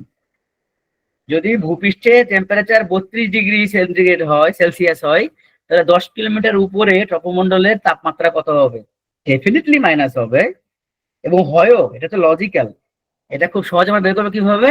10 কিলোমিটারের জন্য 6 দেশে 60 ডিগ্রি সেলসিয়াস, সরি, এখান থেকে আমি বাদ দিব 35, তাহলে 10 থেকে 2 গেলে 8, এই 28 হচ্ছে, তো -28 হচ্ছে। ওকে, তাহলে 10 কিলোমিটার উপরে আমরা পাবো -28। এখান থেকে তাহলে আমরা অনেকগুলো বিষয় বুঝলাম, কিন্তু দেখেন যে ভূপৃষ্ঠের শুরুর দিকে তাপমাত্রা যে পরিমাণে থাকে, আমরা যত উপরের দিকে যাব তাপমাত্রা কমতে থাকবে, এবং সেটা কিন্তু মাইনাসও হতে পারে। এই দুইটা বিষয় তো বুঝতেছেন? তার মানে প্রতি 1 কিলোমিটার যত উপরের দিকে যাব, প্রতি কিলোমিটারের জন্য 6.5 ডিগ্রি করে তাপমাত্রা হ্রাস পেতে থাকবে। আচ্ছা, কি কি হয় দেখেন, ট্রপোমণ্ডলে আমরা যত উপরের দিকে যাব, যেটাকে আমরা বলতেছি উচ্চতা বৃদ্ধির সঙ্গে সঙ্গে কি কি ঘটবে, দেখেন, ঘনত্ব কমবে। সিম্পল ব্যাপার, ঘনত্ব তো স্বাভাবিকভাবেই কমবে, কারণ কি, যত উপরে যাব তত অভিকর্ষ বল কমবে, এবং সে কারণে ওই জায়গার যে গ্যাস সেটাকে আমরা টানতে পারবো কম, কারণ বেশিরভাগ গ্যাস বা গ্যাসের পদার্থ তো আমরা ভূপৃষ্ঠের দিকে রেখেই ফেলছি। যত উপরের দিকে যাব আমরা হালকা গ্যাস পাবো, তো হালকা গ্যাসের ঘনত্ব খুব স্বাভাবিকভাবেই কমবে, তাহলে ঘনত্ব কি হবে? কমতে থাকবে, এবং খুব স্বাভাবিকভাবে তাহলে কি, উষ্ণতাও কমতে থাকবে, কিন্তু বাতাসের গতিবেগটা বাড়বে। এগুলো থেকে পরীক্ষায় খুব একটা আসে না, আসে হচ্ছে এই যে এইটা, এইটা ইম্পর্টেন্ট, যে ট্রপোমণ্ডলে উচ্চতা বৃদ্ধির সঙ্গে সঙ্গে ঘনত্বটা কমতে থাকবে, এটা পরীক্ষায় আসে। বাতাসের গতিবেগ বাড়বে কারণ কি, নিচের যে বাতাসটা সেটা তো ভারী, একটা ভারী বাতাসকে ধাক্কা দিয়ে বা ঘোরাতে যে পরিমাণে শক্তি খরচ হবে, হালকা বাতাসকে ঘোরানোর জন্য বা জায়গা পরিবর্তন করার জন্য শক্তি কম খরচ হবে নাকি বেশি খরচ হবে? লজিকটা বোঝেন, তাহলে এই অ্যান্সারও বুঝে যাবেন, যেহেতু শক্তি কম হবে এই কারণে বাতাসের গতিবেগটাও বড়। আচ্ছা, ট্রপোমণ্ডলের বৈশিষ্ট্য, নিচের দিকের বাতাসে জলীয় বাষ্প বেশি থাকে। শুধু জলীয় বাষ্প না, সবকিছুই নিচের দিকে বেশি থাকবে। ট্রপোমণ্ডলে আমরা ভূপৃষ্ঠ থেকে যত উপরের দিকে যাব, যত উপাদান আছে সবই আসলে ধীরে ধীরে কমতে থাকবে, তার মানে খুব স্বাভাবিকভাবেই নিচের দিকে বেশি থাকবে। তো এটা শুধু জলীয় বাষ্প না, যে কোনো উপাদানই। তবে আবার হাইড্রোজেন ধরেন না, কারণ হাইড্রোজেন অনেক হালকা, ও থাকেই উপরে, মানে আরো উপরের দিকে। ধূলিকণার অবস্থানের ফলে সমগ্র বায়ুমণ্ডলের ওজনের প্রায় 75 ভাগই এই স্তর বহন করে। এই যে সেম, দুটো কিন্তু সেম যুক্তি হইল। ধূলিকণার যেহেতু একটা ওয়েট থাকে, সলিড পদার্থ, সুতরাং স্টেটের জন্য ভারটাও বেশি। এই কারণে এই পুরো যে 10,000 কিলোমিটার আমরা বলতেছি, এই 10,000 কিলোমিটার বায়ুমণ্ডলের মোট যে ওজন, তার 75 ভাগই থাকে হচ্ছে ট্রপোমণ্ডলে। পরীক্ষায় আসবে না, কখনো আসেও নি। আচ্ছা, তাহলে আমরা ট্রপোমণ্ডলে একটা জিনিস খেয়াল করছি যে আমরা ট্রপোমণ্ডল থেকে যত উপরের দিকে যাব তাপমাত্রা তত কমতে থাকবে। এখন ট্রপোবিরতি বা ট্রপো গ্যাপের উপরে প্রায় 50 কিলোমিটার হচ্ছে স্ট্র্যাটোমণ্ডল বিস্তৃত। এইটা পরীক্ষায় আসবে না, বাদ দেন। এইটা খুবই ইম্পর্টেন্ট যে এই স্তরে কি আছে, ওজোন গ্যাস। এবং এইখানেই দেখেন তাপমাত্রা কি বলতেছে, ধীরে ধীরে তাপমাত্রা বৃদ্ধি পায় এবং কোন পর্যন্ত যায়, 4 ডিগ্রি সেলসিয়াস পর্যন্ত। তাহলে এখন আমরা একটু বুঝি, ভূপৃষ্ঠ থেকে যখন আমরা উপরে যাচ্ছিলাম তাপমাত্রা বাড়ছিল নাকি কমছিল? কমতেছিল। কিন্তু যেই মুহূর্তে আমরা ট্রপোবিরতি পার হয়ে গেলাম, স্ট্র্যাটোতে আসলাম, স্ট্র্যাটো কি বলতেছে দেখেন, এইখানে তাপমাত্রা ধীরে ধীরে বৃদ্ধি পায়। তার মানে কি, এখানে যদি টেম্পারেচার যদি কমে, স্ট্র্যাটোতে টেম্পারেচার বাড়বে, কিন্তু কতখানি বাড়বে? স্ট্র্যাটোমণ্ডলের সর্বোচ্চ তাপমাত্রা কত বলেন? এখানে লিখাই আছে, তারপরে আপনাদের কাছ থেকে শুনি আমি। ইয়েস, মাত্র 4 ডিগ্রি। তার মানে স্ট্র্যাটোমণ্ডলের কিন্তু বেশিরভাগ জায়গাতে কি পাচ্ছেন, টেম্পারেচার মাইনাসই থাকতেছে। প্রচুর তাপমাত্রা বৃদ্ধি পাওয়ার পর মানে সব শেষ যেটা, মানে স্ট্র্যাটোমণ্ডলের একদম টপ লেভেল যেটা, একদম সবার উপরে, সেই জায়গার টেম্পারেচার হচ্ছে মাত্র 4 ডিগ্রি সেন্টিগ্রেড, সরি সেলসিয়াস। বুঝতে পারছেন? এইটা আমি অবস্থান করে না, চলাচল করে। হ্যাঁ। তাহলে স্ট্র্যাটোমণ্ডলের ভেতর দিয়ে চলাচল করে জেট বিমান। পরীক্ষায় প্রশ্ন আসবে, জেট বিমান বায়ুমণ্ডলের কোন স্তর দিয়ে চলাচল করে, বা বায়ুমণ্ডলের কোন স্তরে জেট বিমান দেখা যায়? এটা হচ্ছে জেট বিমান। এখন সিম্পলি আমরা জাস্ট মনে রাখি যে জেট বিমান ট্রপোমণ্ডল থাকতে কেন স্ট্র্যাটোমণ্ডল দিয়ে যায়। কারণ জেট বিমান তো মানুষ চালায় না, আমরা চালাই। তো এই ক্ষেত্রে তো স্ট্র্যাটোমণ্ডলে উঠতে গেলে তো প্রচুর তেল এক্সট্রা খরচ হচ্ছে। এই এক্সট্রা তেলটা খরচ করতে কোনো মানে হয় না। ব্যাপারটা এরকম না। হ্যাঁ, ঝড় একটা যুক্তি, বাতাসের বেগ যুক্তি, কিন্তু মেইন যুক্তিটা হচ্ছে তাপমাত্রা যখন অনেক কম, সেখানে মানে এই জায়গাটাতে দেখেন, এটা হচ্ছে পৃথিবী, এটা হচ্ছে ট্রপোমণ্ডল, যেখানে তাপমাত্রা ধীরে ধীরে কমতেছে। হ্যাঁ, আর এই জায়গাতে তাপমাত্রা ধীরে ধীরে বাড়তেছে, কিন্তু তাপমাত্রা কিন্তু মাইনাসেই আছে এই জায়গাটাতে। এখন জেট বিমান যদি এই দিক দিয়ে যায়, এই জায়গাতে, এই পৃথিবীতে চলাচল আমরা যারা করতেছি, আমরা যে পরিমাণে সাউন্ড শুনতে পাবো, হ্যাঁ, এই দিক দিয়ে যখন যাবে, একে তো টেম্পারেচার কম, যার ফলে জেট বিমানের যে অত্যাধিক গতি, এই স্পিডের কারণে যে এক্সট্রা তাপমাত্রা উৎপন্ন হয়, সেই তাপমাত্রাতে কিন্তু সে সহজেই সহনীয় হয়। তো এই কারণে জেট বিমানের ক্ষতি কম হয়। কিন্তু তার চেয়ে বড় কথা হচ্ছে শব্দর কারণে যায়। এই লেয়ার দিয়ে যখন যায়, তখন শব্দ ভূপৃষ্ঠ পর্যন্ত খুব সহজে আসে না। লজিকটা বোঝেন, যে এখানে যদি টেম্পারেচার অনেক কম থাকে, যার ফলে এইখানে এই দিক দিয়ে যাওয়ার সময় যে আওয়াজটা তৈরি হয়, এই আওয়াজ পৃথিবী পর্যন্ত সহজে আসে না। এই যে একটা একদম মানে রিসেন্ট লজিক দেই, ইরান যে করলো, ইসরায়েলের তো 3 লেয়ারের ক্ষমতা ছিল, প্রোটেকশন লেয়ার ছিল, আপনারা নিশ্চয়ই জানেন। কি যেন ছিল? প্রথমটা ছিল হচ্ছে আয়রন ডোম, দ্বিতীয়টা কি ছিল? আয়রন ডোমের চেয়ে ভালো। এক্স্যাক্টলি আমার এই মুহূর্তে মনে পড়তেছে না।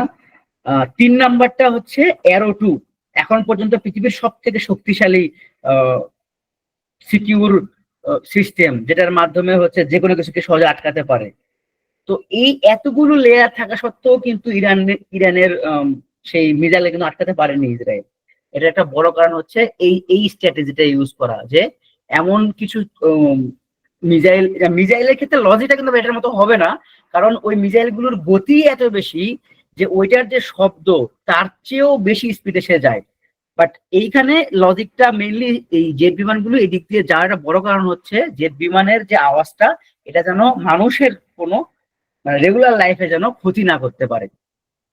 আচ্ছা, ঠিক ট্রপোবিরতির মতো বা স্ট্র্যাটোগ্যাপের মতো একটা কিন্তু স্ট্র্যাটোবিরতি ইয়েতে মেসোমন্ডলে আছে। হ্যাঁ, এটা কোথায় দেখেন, সরি, স্ট্র্যাটোবিরতি এবং মেসোমন্ডলের মাঝখানে, সরি কথাটা ভুল হলো, মানে স্ট্র্যাটোমন্ডল এবং মেসোমন্ডলের মাঝ বরাবর একটা স্ট্র্যাটোবিরতি থাকে, তারপরে শুরু হয় মেসোমন্ডল। মেসোমন্ডলের দূরত্ব কতখানি দেখেন, প্রায় 80 কিলোমিটার। আচ্ছা, এগুলো কিন্তু দরকার নাই যে কত কিলোমিটার বিস্তৃত, কিন্তু স্ট্র্যাটোমন্ডলের লজিক হচ্ছে, স্ট্র্যাটোমন্ডলে সরি মেসোমন্ডলে মেসোমন্ডলে আপনি যত নিচ থেকে উপরের দিকে যাবেন টেম্পারেচার তত কমতে থাকবে। তার মানে স্ট্র্যাটোমন্ডলে আমরা কি পেয়েছিলাম, যে টেম্পারেচার যত আমরা নিচ থেকে উপরের দিকে যাব টেম্পারেচার বাড়তে থাকবে। মেসোমন্ডলে এসে আবার আমরা উল্টা পাইলাম, আমরা কি পাইলাম, টেম্পারেচার যত আমরা নিচ থেকে উপরের দিকে যাব টেম্পারেচার কমতে থাকবে। এখন স্ট্র্যাটোমন্ডলের হাইয়েস্ট টেম্পারেচার ছিল 4 ডিগ্রি সেলসিয়াস, তাহলে মেসোমন্ডলে যদি আমরা প্রায় 80 কিলোমিটার যাই, বুঝতে পারতেছেন, টেম্পারেচার কিন্তু আবার মাইনাসে চলে যাবে। তো এই কথাগুলো কেন বলতেছে, আচ্ছা এখানে আবারও সেম ভুল, এটা অবস্থান করে না, এটাকে বলা যায় ধ্বংসপ্রাপ্ত হয়।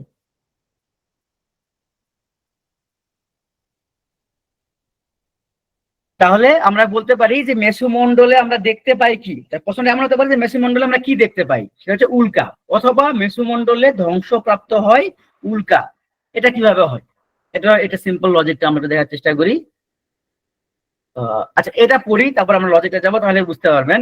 দেখেন, এই স্তরে ট্রপোমন্ডলের মতোই উচ্চতা বাড়ার সঙ্গে সঙ্গে তাপমাত্রা কমতে থাকে এবং সর্বনিম্ন কত হয়, -83 ডিগ্রি সেলসিয়াস। মানে বুঝতে পারতেছেন কত মানে নেগেটিভে চলে যায়।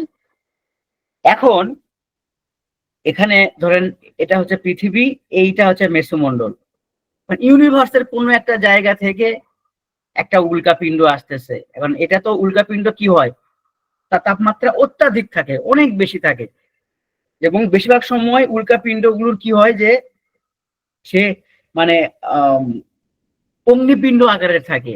এ যখন অনেক স্পিডে এদিকে আসতেছে, সে যে মুহূর্তে মেসোমন্ডলে ঢুকলো, দেখেন মেসোমন্ডলের টেম্পারেচার কিন্তু নেগেটিভ, অনেক কম, যার ফলে এখানে এসে সে দ্রুত এই যে তার টেম্পারেচার, এই উল্কার টেম্পারেচার সে ফল করতে শুরু করে, এবং ফল করতে করতে এমন হয়ে যায় যে একটা সময় ভস্ম হয়ে যায়, বাংলাতেই বলি ভস্ম হয়ে যায়। এবং এই কারণেই আপনারা দেখেন না, ম্যাচ যখন জ্বালান, একটা ম্যাচের কাঠে যখন জ্বালান, শুরুতে তো একটা ব্লার হয়, তারপর ধীরে ধীরে জ্বলতে জ্বলতে যখন থেমে যায়, একটা মানে ফিউজ হয়ে যাওয়ার মতো অবস্থা হয় না, এই ঘটনাটাই কিন্তু উল্কাতে হয়। আমরা খালি চোখে কিন্তু উল্কা দেখতে পাই, কিন্তু হঠাৎ করে উল্কা গায়েব হয়ে যায়।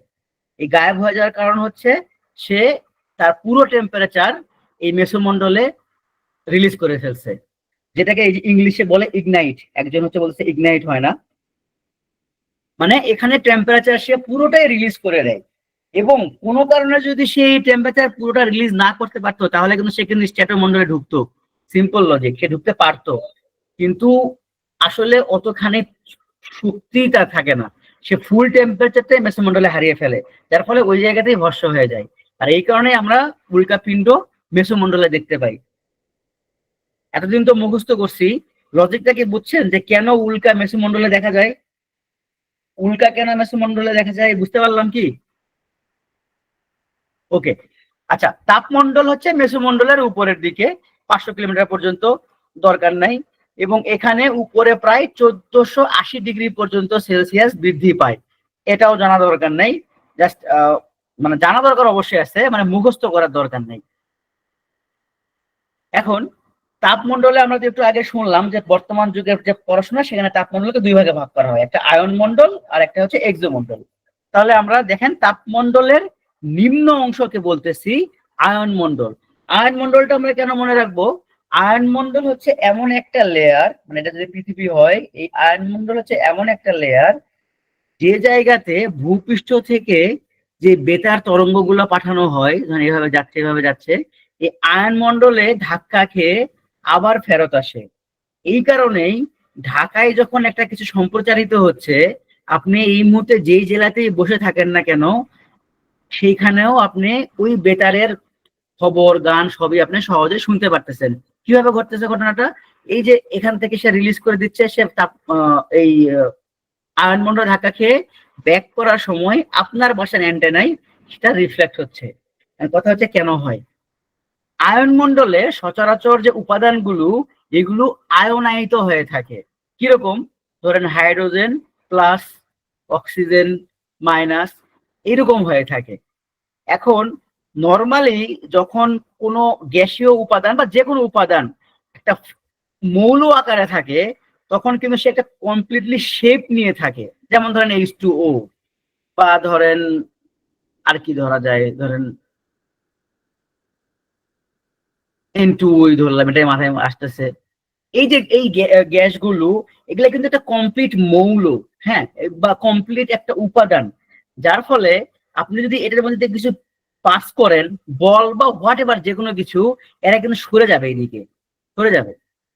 আর আয়ন গুলোতে কি হয়, আয়ন বা এটা যে কোনো জায়গাতেই আয়ন গুলো কন্টিনিউয়াসলি চেষ্টা করে অন্য একটা আয়নকে নিজের দিকে আকর্ষিত করে একটা শেপ ধারণ করার, বা হচ্ছে একটা মৌল হওয়ার। কোনো আয়নই ফ্রি থাকতে চায় না। হ্যাঁ, তাদের সবসময় একটা টার্গেট থাকে যে তারা একটা মৌল আকার ধারণ করবে। এটা কন্টিনিউয়াস এদের মধ্যে একটা প্র্যাকটিস থাকে। তো এই কারণে এই বেতার তরঙ্গগুলো যখন এই দিক দিয়ে যায়, এই আয়নিত জায়গাগুলো পাস করে চলে যেতে পারে না, অ্যাট্রাক্ট করে। এই এই এই তরঙ্গগুলোকে অ্যাট্রাক্ট করে নিজের দিকে। কিন্তু এই তরঙ্গতে সে তো নিতে পারে না, কারণ তরঙ্গ তো আর কোনো ইয়ে না, কোনো পদার্থ না। তখন এরা এটা সে ধাক্কা খেয়ে আবার রিফ্লেক্ট হয়ে নিচের দিকে চলে আসে। শেপ ধরা হয় কেন? ধরেন আপনি একটা মানুষ বা আমরাও তো অনেকগুলো এরকম পদার্থরই একটা কমপ্লিট শেপ না। মানে আমি বুঝতে চাচ্ছি যে, মানে যখন আয়ন থেকে একটা পদার্থ গঠিত হয়, তখন তার একটা স্বরূপ আসে। কিন্তু আয়নকে আপনি কোন রকমের স্বরূপ দিতে পারবেন না, রূপ দিতে পারবেন না।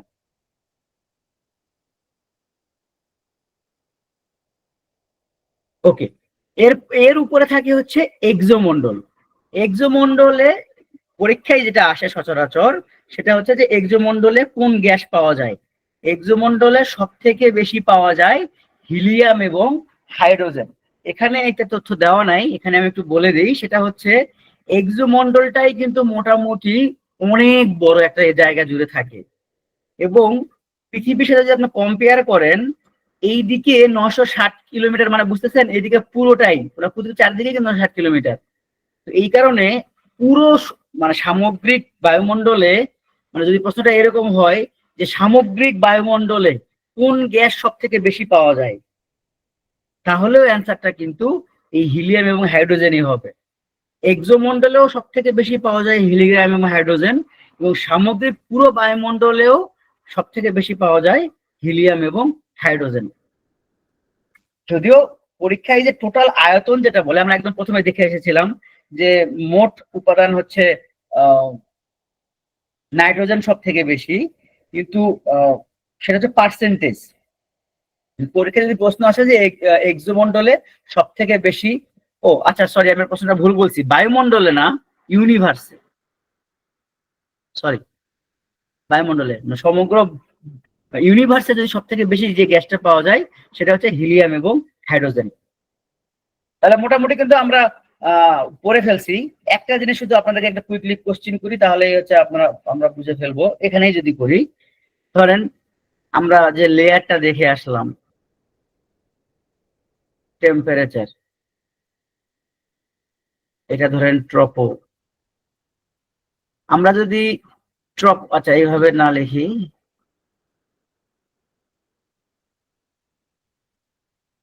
ট্রপোমণ্ডলে যদি যাই তাহলে টেম্পারেচার কি বাড়বে নাকি কমবে?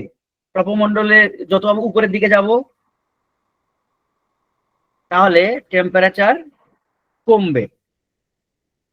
তাহলে আমি যদি একটা কার্ভ ধরি, এটা যদি আমি ভূপৃষ্ঠ ধরি, তাহলে টেম্পারেচার কমে আসবে। স্ট্র্যাটোতে কি হবে টেম্পারেচার? স্ট্র্যাটোতে টেম্পারেচার বাড়বে, এবং কোন পর্যন্ত বাড়বে? 4 ডিগ্রি পর্যন্ত, 4 ডিগ্রি সেলসিয়াস পর্যন্ত। এরপরে মেসোতে কি হবে টেম্পারেচার?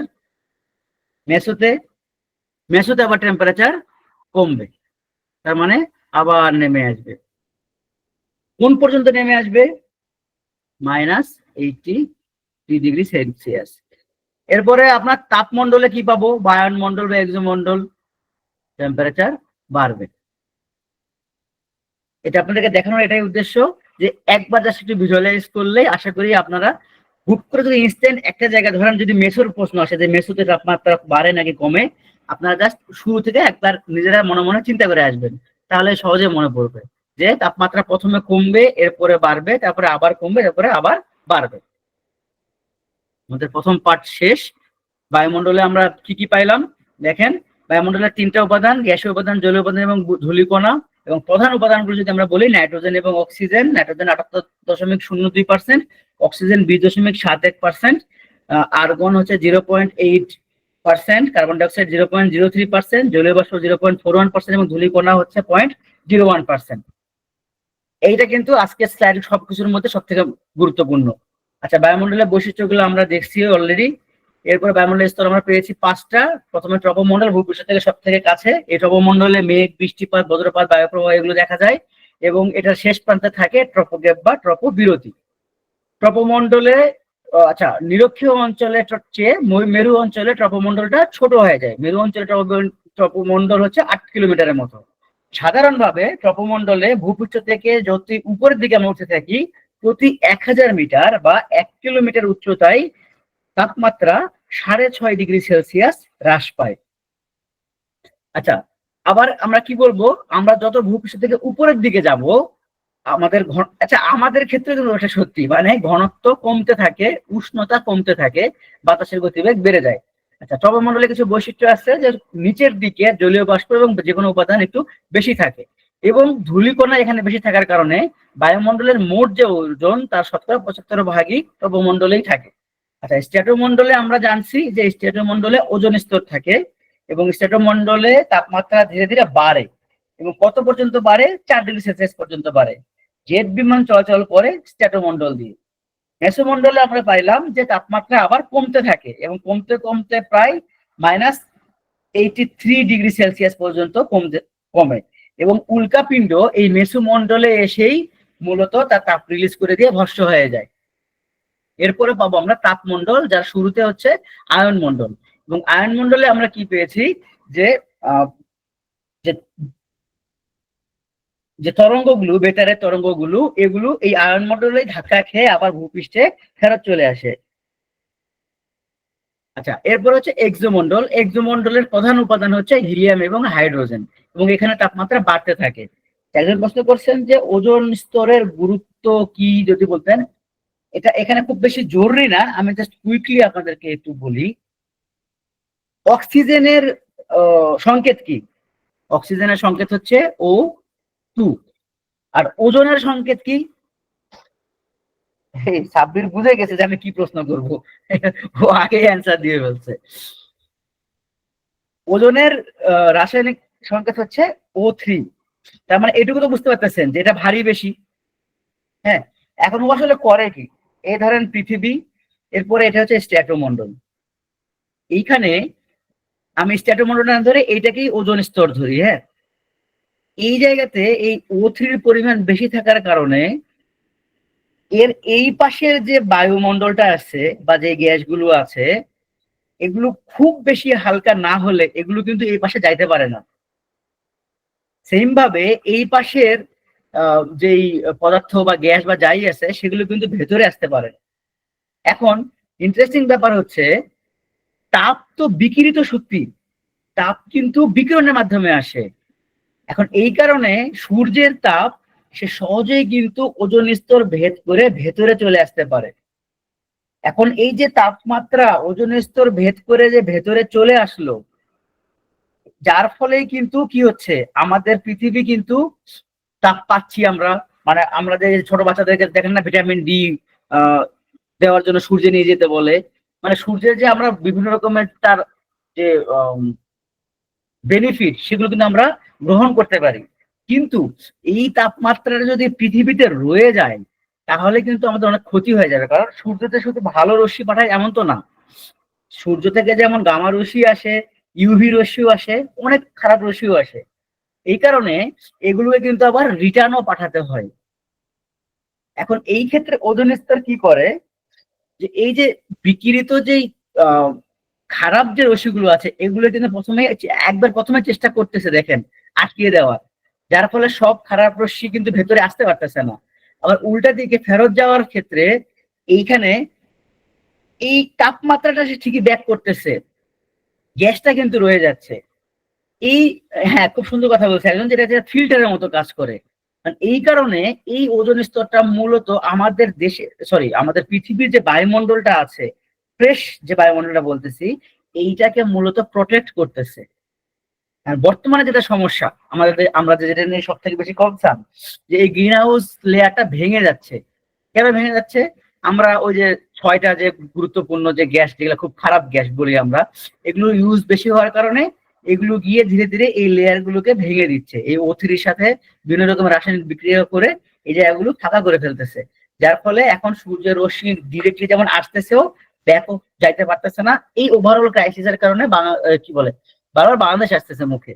পৃথিবীর একটা ইমব্যালেন্স তৈরি হচ্ছে তাপমাত্রার ক্ষেত্রে, বরফ গলে যাচ্ছে। এইটাই মূলত হচ্ছে ওজোন স্তরের প্রভাব, এবং কেন আমাদের বেশি জরুরি ছোট্ট করে ব্যাখ্যা করার চেষ্টা করলাম। আপনাদের বিজ্ঞান ক্লাসে আরো ডিটেলস বলবে। দ্বিতীয় পয়েন্টে আমরা চলে আসি। আজকে বাংলাদেশের আমাদের দ্বিতীয় টপিক হচ্ছে বাংলাদেশের নদ নদী। আচ্ছা, এইখানে একটা ছোট্ট ওভারভিউ দেওয়া আছে বাংলাদেশের নদ নদীর। আমরা একটু আমাদের মতো করে একটু বোঝার চেষ্টা করি। এটা হলো আমাদের বাংলাদেশের ম্যাপ। ধরে নিলাম এটা হচ্ছে আমাদের রাজধানী। হ্যাঁ, এখন আমাদের বাংলাদেশে কিন্তু অনেক নদী, অনেক নদী। আমরা কি সব নদীকে গুরুত্ব দিব? আমরা দিব না।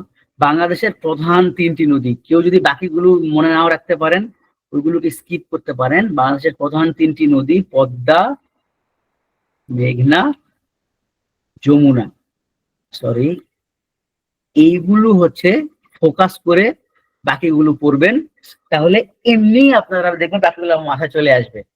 আমরা আগে বুঝি। দেখেন, এই যে জায়গাটা এই দিক দিয়ে ঢুকছে, এটা এটা কোন জায়গা? এটা দেখেন কুড়িগ্রাম। হ্যাঁ, এই জায়গাটা, এই পাশে জামালপুর। এই দিক দিয়ে ঢুকলো ইন্ডিয়া থেকে বাংলাদেশের দিকে। এই নদীটার নাম হচ্ছে, তুই কি রেসপন্স করি, এই দিক দিয়ে কত কেন ঢুকবে? এটা হচ্ছে ব্রহ্মপুত্র। হ্যাঁ, এদিক দিয়ে ব্রহ্মপুত্র ঢুকলো। আর এই যে এইখানে নীলফামারীর উপরে লালমনিরহাটের এই দিক দিয়ে একটা নদী এসে এইখানে ঢুকছে, এটার নাম কি? তিস্তা। তারপরে তো আমরা জানলামই যে একটা ভূমিকম্প হলো, যার ফলে এখান থেকে নদীটা, আগে নদীটা এইদিকে ছিল মেইনলি, কিন্তু এখন এইদিকে চলে আসছে, এইদিকে। এইটা হচ্ছে, এটার নাম কি? যমুনা। তারপরে যমুনা নদী আসতেছে আসতেছে আসতেছে, এসে এখানে রাজবাড়ির যে গোয়ালন্দ সেখানে ওকে আটকায় দিলাম এই জায়গায়। এই যে চাঁপাইনবাবগঞ্জের ভেতর দিয়ে রাজশাহী হয়ে এই দিক দিয়ে একটা নদী আসতেছে, এই নদীর নাম কি? এসে এই যে রাজবাড়িতে এসে মিলিত হয়ে গেল, এটা হচ্ছে পদ্মা। তাহলে দেখেন, পদ্মা এবং যমুনা পেয়ে গেলাম। আরেকটা স্পেশাল নদী আছে, মূলত এইভাবে ঢুকছে। এটা হচ্ছে সুরমা, যেটা সিলেটের উপর দিয়ে গেছে। এটা হচ্ছে কুশিয়ারা, এটা সিলেটের নিচ দিয়ে গেছে। তারপরে সিলেট শহরের ভিতরে এসে এক জায়গায় গিয়ে এইখানে এসে পুরাতন ব্রহ্মপুত্রের সাথে এইখানে মিলিত হয়েছে। এটা আজমেরিগঞ্জ, এটা আমরা পরবর্তীতে আরো দেখবো। এই নদীটার নাম হচ্ছে, দেখা যাচ্ছে না নাকি বোঝা যাচ্ছে না, এইটা হচ্ছে মেঘনা। আর এই যে চাঁদপুর থেকে এসে, সরি, রাজবাড়ী থেকে এসে এই চাঁদপুরে এসে মিলিত হয়ে গেল। তাহলে এইটার নাম হচ্ছে মেঘনা, এইটার নাম হচ্ছে পদ্মা। এই যে চাঁদপুরে এসে মিলিত হয়ে মেঘনা নামে বঙ্গোপসাগরে চলে গেল। আরেকটা ছোট নদী আছে অবশ্য এইদিকে, এই যে এই দিক দিয়ে আসছে চট্টগ্রামের উপর দিয়ে, এটা হচ্ছে কর্ণফুলী নদী। আজকে আমরা যতগুলো নদী পড়বো না কেন, বেশিরভাগ নদী হচ্ছে এইগুলোই হচ্ছে সব থেকে সিংহভাগ নদী। এবং এগুলো কোথায় কোথায় যে পয়েন্ট গুলো তৈরি হইলো এগুলোই আমরা দেখব। এই যে এখানে একটা হাইলাইটেড পয়েন্ট, এখানে একটা হাইলাইটেড পয়েন্ট, এখানে একটা হাইলাইটেড পয়েন্ট, এখানে একটা হাইলাইটেড পয়েন্ট। এই চারটা পয়েন্টকে আমরা গুরুত্ব দিব এবং কোনটা কোন দিকে ঢুকলো আমরা বুঝবো। যারা আমার এইখানে এই দুর্বল চিত্র দেখে বুঝতেছেন না, তারা এইখানে দেখেন কালার, যে কোনো কালারই এখানে বিদ্যুটে হবে, লালই থাক। এই যে দেখেন এই দিক দিয়ে ভালো করে দেখেন, আমি মার্ক করেছি মোটা করে। এখানে দেখেন, এখানে দেখেন, এই যে মার্ক করে আমি আগাচ্ছি, এটা হচ্ছে যমুনা, মানে শুরুতে ব্রহ্মপুত্র। এই যে এদিক দিয়ে আসতেছে, এটা আমরা আজকে কয়েকবার পাবো, আপনারা কোনো চিন্তাই করেন না, বারবার দেখতে থাকেন। এইখানে এদিক দিয়ে ঢুকলো।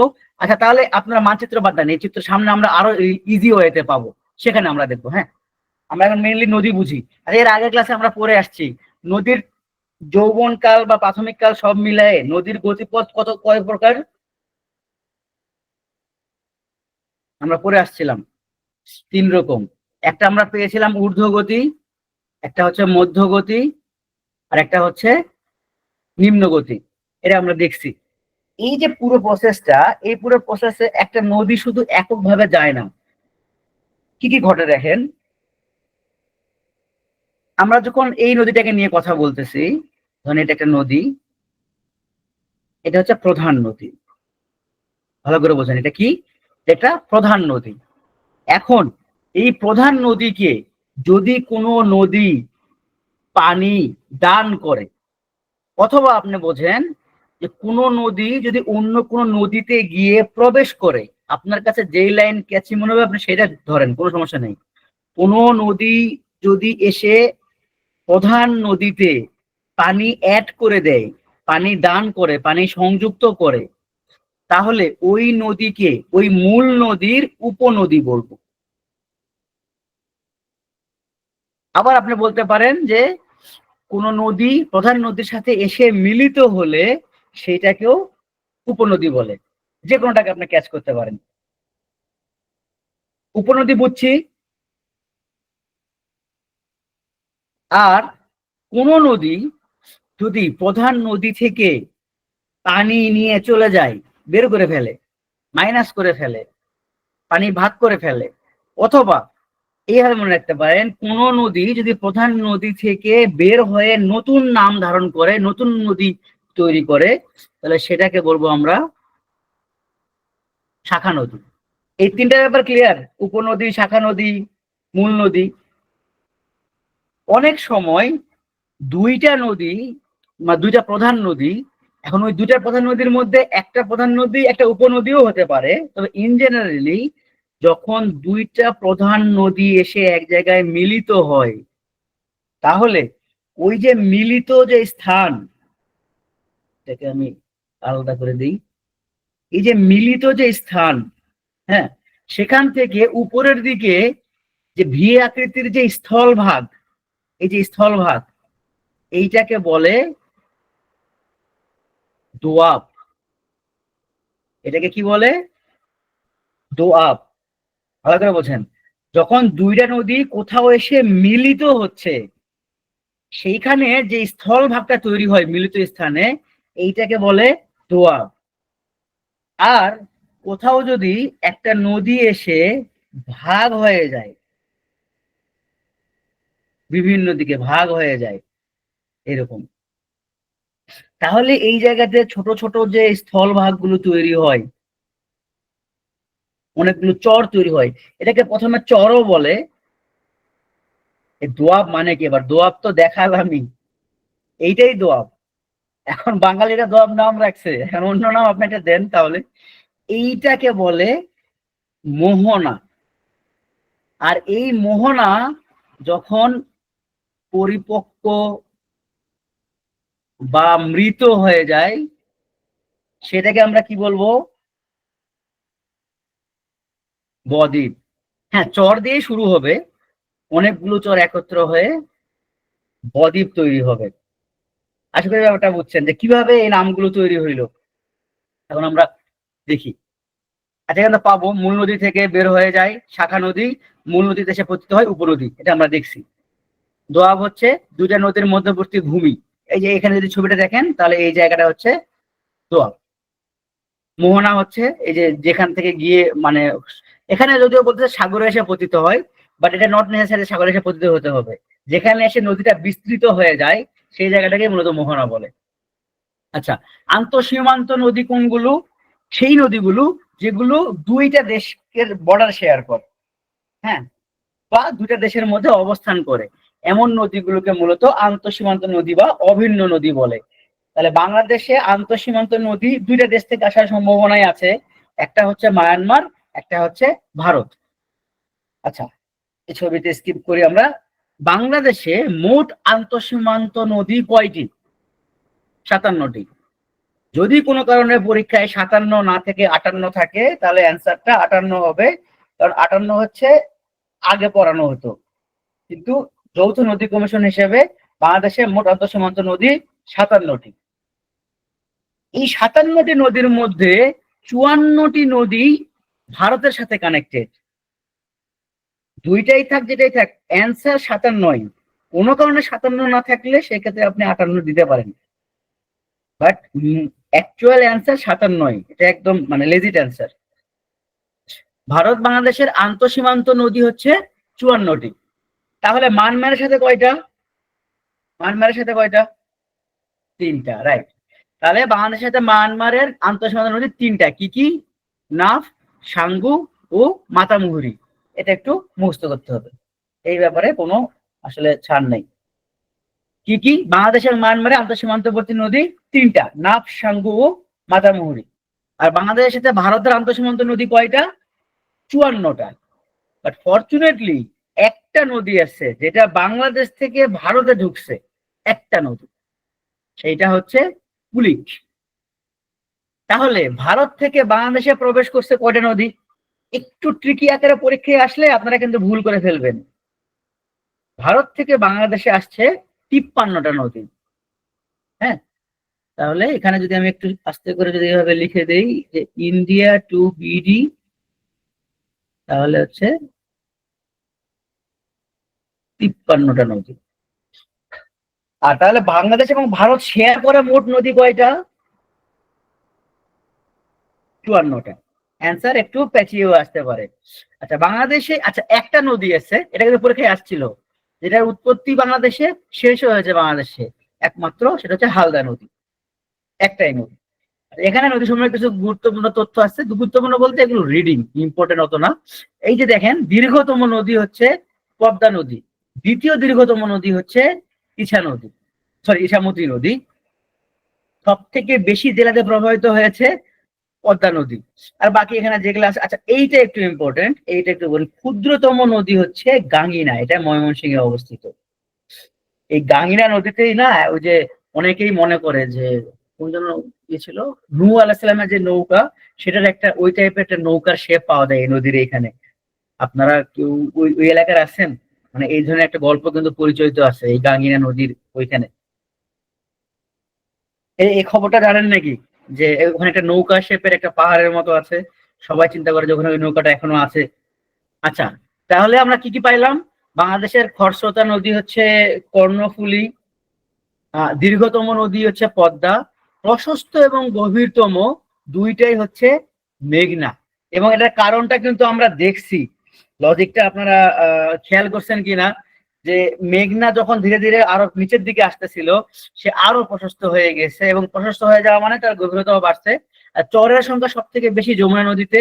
বাংলাদেশের দক্ষিণ পশ্চিম উপকূলে ভারতকে পৃথক করছে হচ্ছে হারিয়াভাঙ্গা, এটা আরেকটা স্লাইড আমরা পাবো। আর একমাত্র ভারতে প্রবেশ করছে কুলিক, এবং মায়ানমার বাংলাদেশকে পৃথক করছে হচ্ছে নাফ নদী। আচ্ছা, এইখানে দেখেন, এখানে একটা তথ্য আমি স্কিপ করে গেছি। 4টা নদী আছে, হ্যাঁ, এই 4টা নদী ভারত থেকে বাংলাদেশে আসছে, সরি, বাংলাদেশ থেকে ভারতে গেছে, ভারত থেকে আবার বাংলাদেশে আসছে। এবং আমরা আজকে দেখবো যে এই যে 3টা নদী আছে, এই আত্রাই, পুনর্ভবা, টাঙ্গন, এই 3টা মূলত পরে গিয়ে আবার এই মহানন্দার সাথে মিলিত হয়েছে। তার মানে এই আত্রাই, পুনর্ভবা, টাঙ্গন মূলত এই মহানন্দারই উপনদী। নদীর তো কাজই এই ভাই, এতবার যাবে আসবে, নদীর চলাচল করে কিভাবে, নদীর গতিপথটা দেখেন এরকম। এবং এটা কি হয়, এটা কন্টিনিউয়াসলি কিন্তু পরিবর্তন হয়। কেন পরিবর্তন হয়, এটাকে তো আমরা আগের কাছে দেখছিলাম। এই যে কন্টিনিউয়াসলি পানি ফ্লো এখানে ধাক্কা দিচ্ছে, ধাক্কা দিয়ে কিন্তু জায়গাটা সে ভেঙে ফেলবে, কিন্তু এই জায়গা তোমার ফাঁকা হয়ে যাচ্ছে, তাহলে এখানে শুকে যাবে। এই জায়গায় তখন নদীর নতুন শেপ আসবে, তখন এখানে গিয়ে দেখা যাবে আবার এই জোড়া যে আসতেছে না, এখানে আবার জোরে ধাক্কা দিচ্ছে। এভাবে কন্টিনিউয়াসলি হয়তো 1 বছরে আপনি দেখতে পাবেন না, বা 10 বছর 15 বছর পর দেখবেন যে কোনো নদী নদী কিন্তু তার গতিপথ পরিবর্তন করে। ওকে, উত্তরাঞ্চলের লাইফ লাইন ধরা হয় তিস্তাকে, এটা একটা প্রিলি টাইপ কোশ্চেন। বাংলাদেশ থেকে ভারতে গিয়ে আবার বাংলাদেশে আসছে মহানন্দা, এটা পড়ছি আমরা। প্রাকৃতিক মৎস্য প্রধান পদ্ধতি হচ্ছে হালদা নদী। বাংলাদেশের অভ্যন্তরে উৎপত্তি, এবং এইটা ভুল, একমাত্র হচ্ছে হালদা নদী। সাঙ্গু নদী মায়ানমার থেকে আসছে। কুমিল্লার দুঃখ গোমতী, বাংলাদেশের প্রথম জীবন্ত সত্তা নদী তুরাগ নদী। এটা সরকার দিছে, আমাকে আবার জিজ্ঞাসা করেন না কেন। নদী গবেষণা ইনস্টিটিউট হচ্ছে ফরিদপুরে, এটা একটু কষ্ট করে যদি মনে রাখতে পারেন ভালো। অনেক সময় পরীক্ষায় আসে যে নদী গবেষণা ইনস্টিটিউট কোথায় অবস্থিত, ফরিদপুরে। আচ্ছা, নদী নিয়ে যেহেতু পড়তেছি, বাংলাদেশের বৃহত্তম নদী বন্দর হচ্ছে নারায়ণগঞ্জের শীতলক্ষ্যা নদীতে অবস্থিত, বা নদীর কূলে অবস্থিত বাংলাদেশের বৃহত্তম নদী বন্দর। বাংলাদেশের বৃহত্তম সমুদ্র বন্দর কোনটা? আচ্ছা, নদী বিষয়ক চুক্তি হচ্ছে প্রথম শেখ মুজিবুর রহমান ইন্দিরা গান্ধীর সাথে করেছিলেন মার্চ 1972 সালে। আপনারা বলতে পারেন এটা এখন অত বেশি ইম্পর্টেন্ট না, তবে এইটাকে পরবর্তীতে 1996 টু 1998 সালে, সেই সময়ে সে সময়ের তৎকালীন প্রধানমন্ত্রী ছিলেন শেখ হাসিনা, উনি কিন্তু ভারতের সাথে 30 বছরের জন্য পানি বন্টন চুক্তি করেন। কোথাকার? গঙ্গা পদ্মার পানি বন্টন চুক্তি করেন, হ্যাঁ। তো দেখেন 30 বছর হচ্ছে 1996 সাল, তার মানে 30 বছর কখন শেষ হবে? 2026 সাল। আমরা কিন্তু অলরেডি 25-এর মাঝামাঝি, আমাদের কিন্তু আর খুব বেশি দিন নাই। এবং আমরা এটা জানি যে আমাদের প্রাক্তন প্রধানমন্ত্রী এই মুহূর্তে ভারতেই আছে। তো এটা আমাদের জন্য একটা বিগ, এটাকে কি বলা যায়, ডিপ্লোম্যাটিক একটা ক্রাইসিসের মধ্যে আছি আমরা, এবং আমরা আশা করছি যে আমরা এখান থেকে রিকভার করে ফেলতে পারবো। 26 সালের মধ্যে ভারতের সাথে আমাদের কিন্তু এই পানি বন্টন চুক্তি আবার নতুন করে করতে হবে। ওকে, এই যে এটা হচ্ছে জয়েন্ট রিভার কমিশন ভারতের সাথে চেষ্টা করতেছে নতুন করে এই চুক্তিটা কি রকম হবে সেটা নিয়ে কাজ করার জন্য, যদিও হচ্ছে ভারত সেটা মানতেছে না। ভারত হচ্ছে অফিসে বসে বৈঠক করতে রাজি, আর বাংলাদেশ বারবার তাদেরকে বলতেছে আপনারা আসেন, নদীগুলো ভিজিট করেন। আপনারা যে পরিমাণে কিউসেক পানি দেন সেটা যে আসলে ন্যায্যতা দাবিত হয় না, সেটা তো আসলে অফিস বৈঠকে বসে সম্ভব না। এটার জন্য আমাদেরকে নদীগুলো ভিজিট করতে হবে, আর ভারত সেটা করতেছে না সামহাও। ওকে, আচ্ছা, এখানে এটা রিডিং বা মুখস্থ যেটাই বলেন, এটা আপনারা করে নেবেন। এইটাই, এই পুরো চারটায় আমরা একটু পেছন, মানে আলাদা আলাদা ভাবে দেখবো। এখন ব্রহ্মপুত্র আমাদের একটা গুরুত্বপূর্ণ নদ, এটা কোথায় উৎপত্তি হয়েছে এটা খুব জরুরি। এটা দেখেন তিব্বতের কৈলাস শৃঙ্গের মানস সরোবর হ্রদ থেকে। এটা আমরা ছোটবেলা থেকে অনেকবার শুনছি, আমাদের মনে থাকবে। ব্রহ্মপুত্র নদ তিব্বতের কৈলাস শৃঙ্গের মানস সরোবর হ্রদ থেকে উৎপত্তি হয়েছে। আর হালদা তো অনেকবার আমরা দেখে ফেললাম অলরেডি, এটা বাংলাদেশে ছিল, সেটাতে খাগড়াছড়ির বাদনাতলী পর্বত শৃঙ্গ থেকে আসছে। এইটা আপনারা চাইলে স্কিপ করতে পারেন, এটা জরুরি না। কর্ণফুলী, এটা মূলত হচ্ছে আসামের যে লুসাই পাহাড়, আচ্ছা, এখানে প্রশ্নটা এভাবে দেওয়ার কারণ হচ্ছে আসামের লুসাই পাহাড়টা অনেক বড়। ধরেন আমি যদি এখানে লাল মার্কার দিয়ে দেখাই, আপনারা একটু দেখার চেষ্টা করেন, প্রায় অলমোস্ট এত বড়। তো এর ফলে যেটা ঘটছে, এই লুসাই পাহাড়টা মূলত আসামেই, কিন্তু এটা মিজোরামের দিকেও চলে আসছে। তো পরীক্ষায় যদি আসে কোনো কারণে, অ্যান্সার কিন্তু আসামের লুসাই পাহাড়ই হবে, কিন্তু কোনো কারণে যদি আসাম না থাকে তাহলে অবশ্যই মিজোরাম থাকবে এবং অ্যান্সারটা মিজোরাম হবে। হ্যাঁ, এই কারণে আমি বলতেছি যে অ্যান্সার যদি আসামের লুসাই পাহাড় না থাকে তাহলে মিজোরাম হবে, কারণ লোকেশনটা হচ্ছে মিজোরাম। হ্যাঁ, কিন্তু পাহাড়টা হচ্ছে আসামের লুজাই পাহাড়। মানে ব্যাপারটা একটু কমপ্লেক্স। মানে জায়গাটা হচ্ছে মিজোরামেই পড়ছে, বাট যে পাহাড় থেকে উৎপত্তি হয়েছে ওই পাহাড়টা হচ্ছে আসামের ভেতরে পড়ে। আচ্ছা, আরো কিছু উৎপত্তি স্থল এখানে বলছে মহানন্দা। এগুলো রিডিং অত বেশি ইম্পর্টেন্ট না। হ্যাঁ, এর উপরে খুব একটা আসেওনি কখনো। করতোয়া সিকিম, সিকিম থেকে উৎপত্তি। সাঙ্গু হচ্ছে আরাকান পর্বত থেকে উৎপত্তি। গোমতী ত্রিপুরার পাহাড় থেকে উৎপন্ন হয়েছে। এইটা একটু ইম্পর্টেন্ট, কারণ আপনাদের নিশ্চয়ই মনে আছে গত বছর একটা বিশাল বন্যা হইলো, এই গোমতী নদী ধরেই কিন্তু হয়েছিল। ত্রিপুরার থেকে থ্রি তিন কপাটের একটা জলকপাটের একটা ড্যাম ছিল না, যেটা কিন্তু ভেঙে গিয়ে এই বিশাল বন্যাটা হয়েছিল। আচ্ছা, আরো কিছু। আচ্ছা, কোনটা কোন জায়গা দিয়ে ঢুকছে বাংলাদেশে, সেই জায়গাটা যদি আমরা খেয়াল করি, এখানে খেয়াল করেন, দেখেন পদ্মা ঢুকছে চাঁপাই নবাবগঞ্জ দিয়ে। এটা আমরা দেখছি এর আগে, এই যে এইখানে। এটা যদি একটু ছবিটা একটু অন্ধকার আসছে, আপনারা এই জায়গায় দেখেন, এই যে এইখানে চাঁপাই নবাবগঞ্জ দিয়ে। মেঘনা সিলেট দিয়ে, এটা আমরা অলরেডি একবার ছবিতে দেখছি। ব্রহ্মপুত্র ঢুকছে কুড়িগ্রাম দিয়ে। তিস্তা ঢুকছে নীলফামারী দিয়ে। কর্ণফুলী ঢুকছে রাঙামাটি দিয়ে।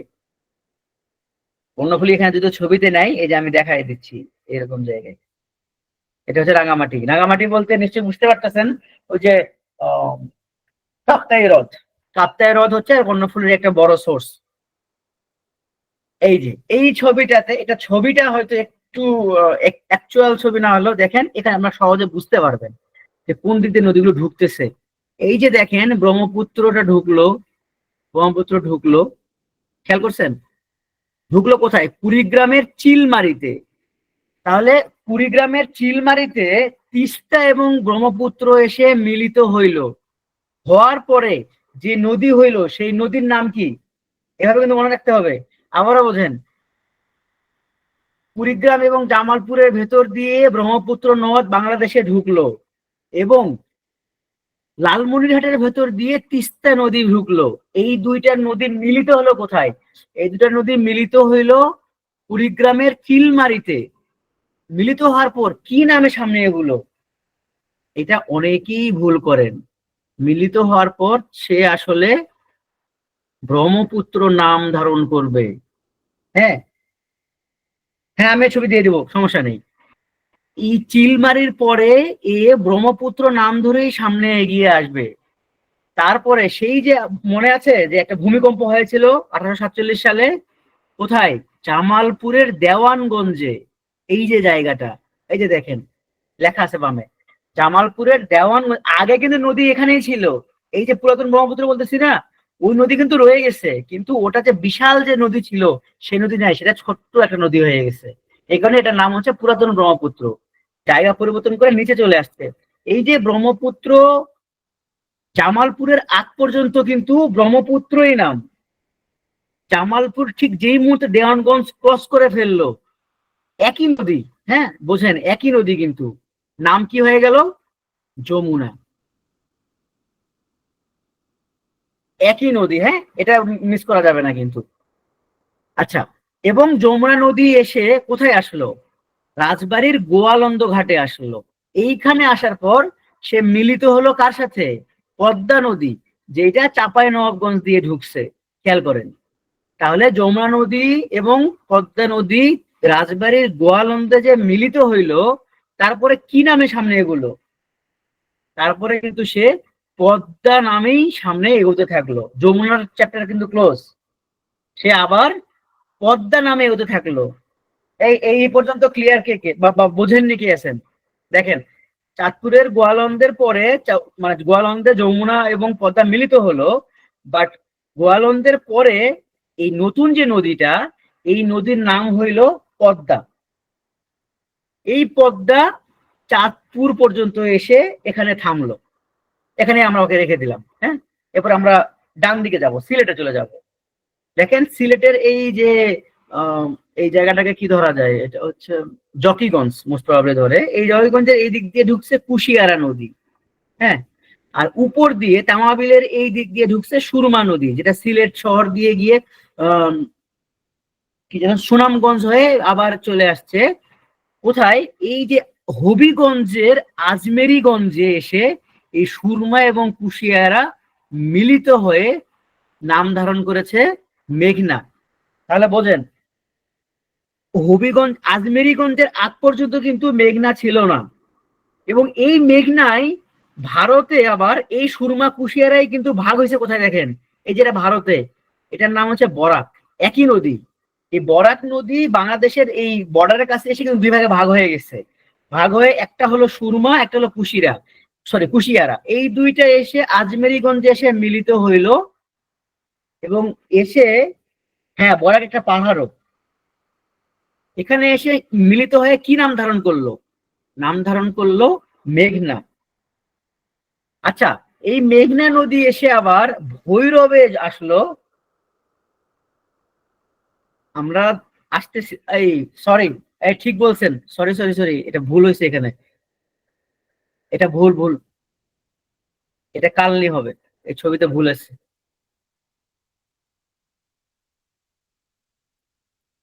এটা কালনি হবে। ঠিক আছে, থ্যাংক ইউ, আপনারাই ঠিক আছেন। তাহলে এই সুরমা এবং কুশিয়ারা আজমেরিগঞ্জে মিলিত হয়ে নতুন নাম নিল হচ্ছে কালনি।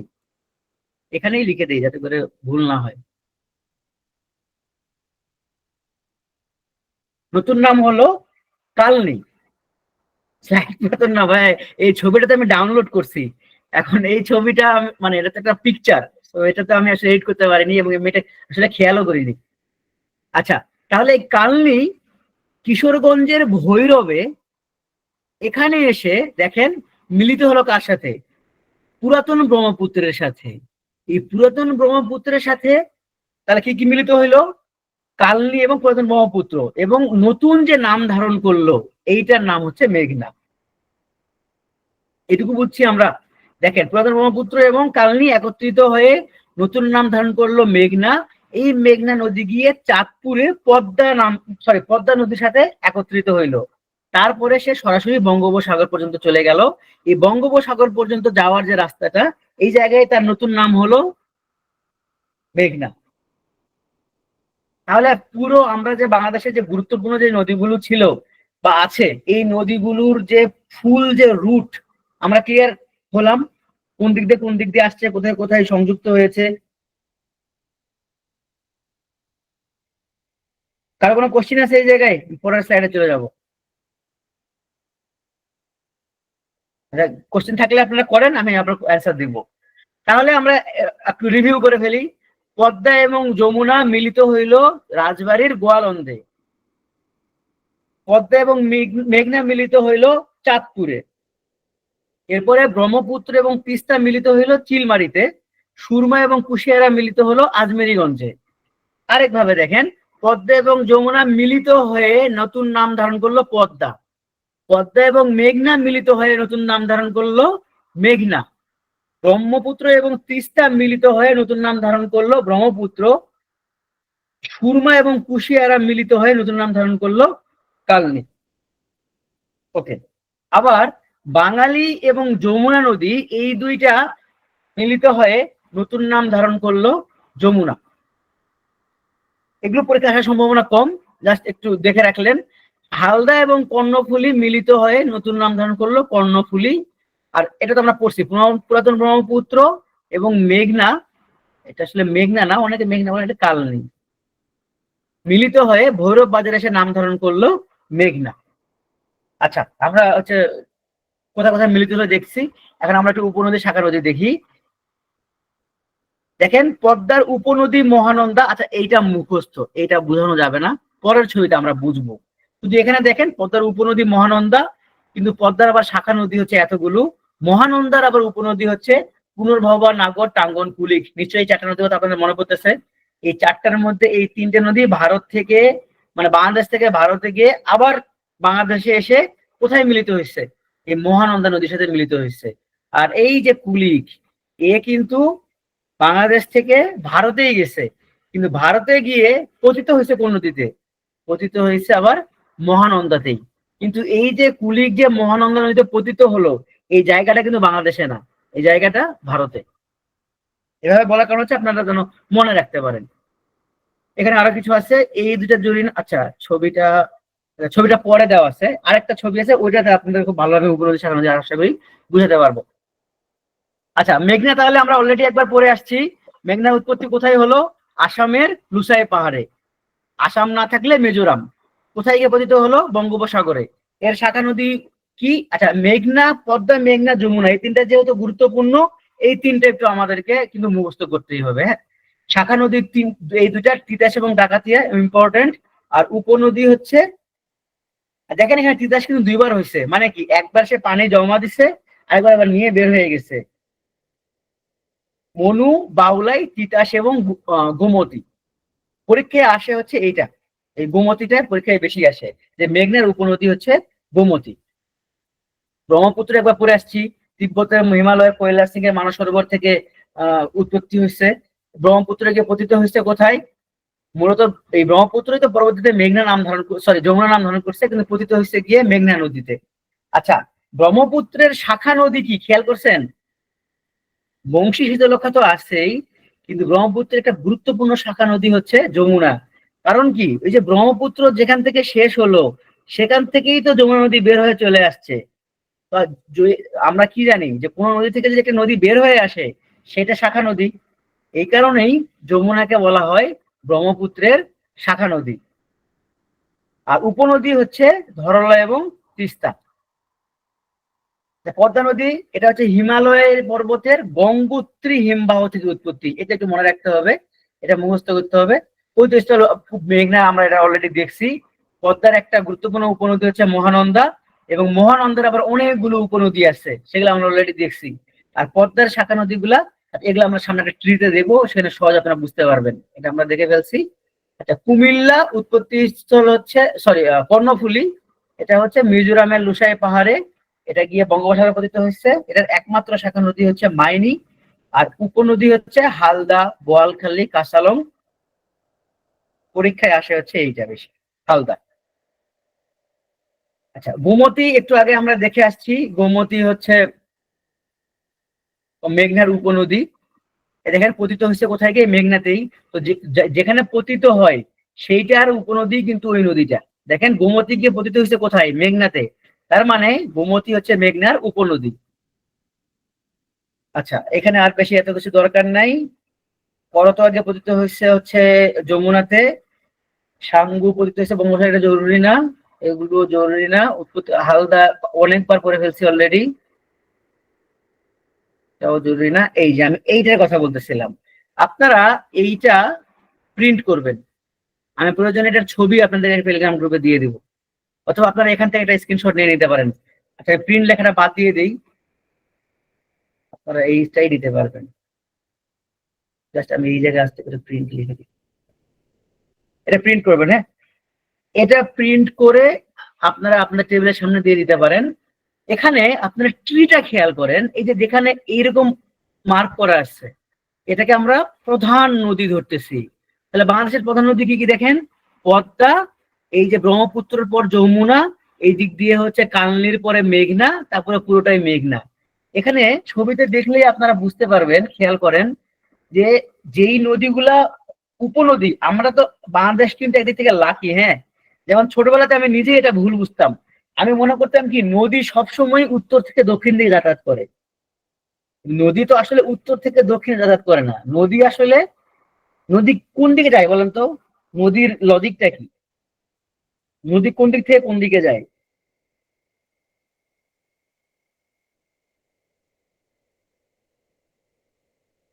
হ্যাঁ, নদী হচ্ছে অলওয়েজ, নদী না পানি যে কোনো ক্ষেত্রে উচ্চ স্থান থেকে নিচু স্থানে যায়। এখন আমি তো সবসময় দেখি যে নদীগুলো হচ্ছে মানে উত্তর দিক থেকে দক্ষিণ দিকে যাচ্ছে বেশিরভাগ সময়।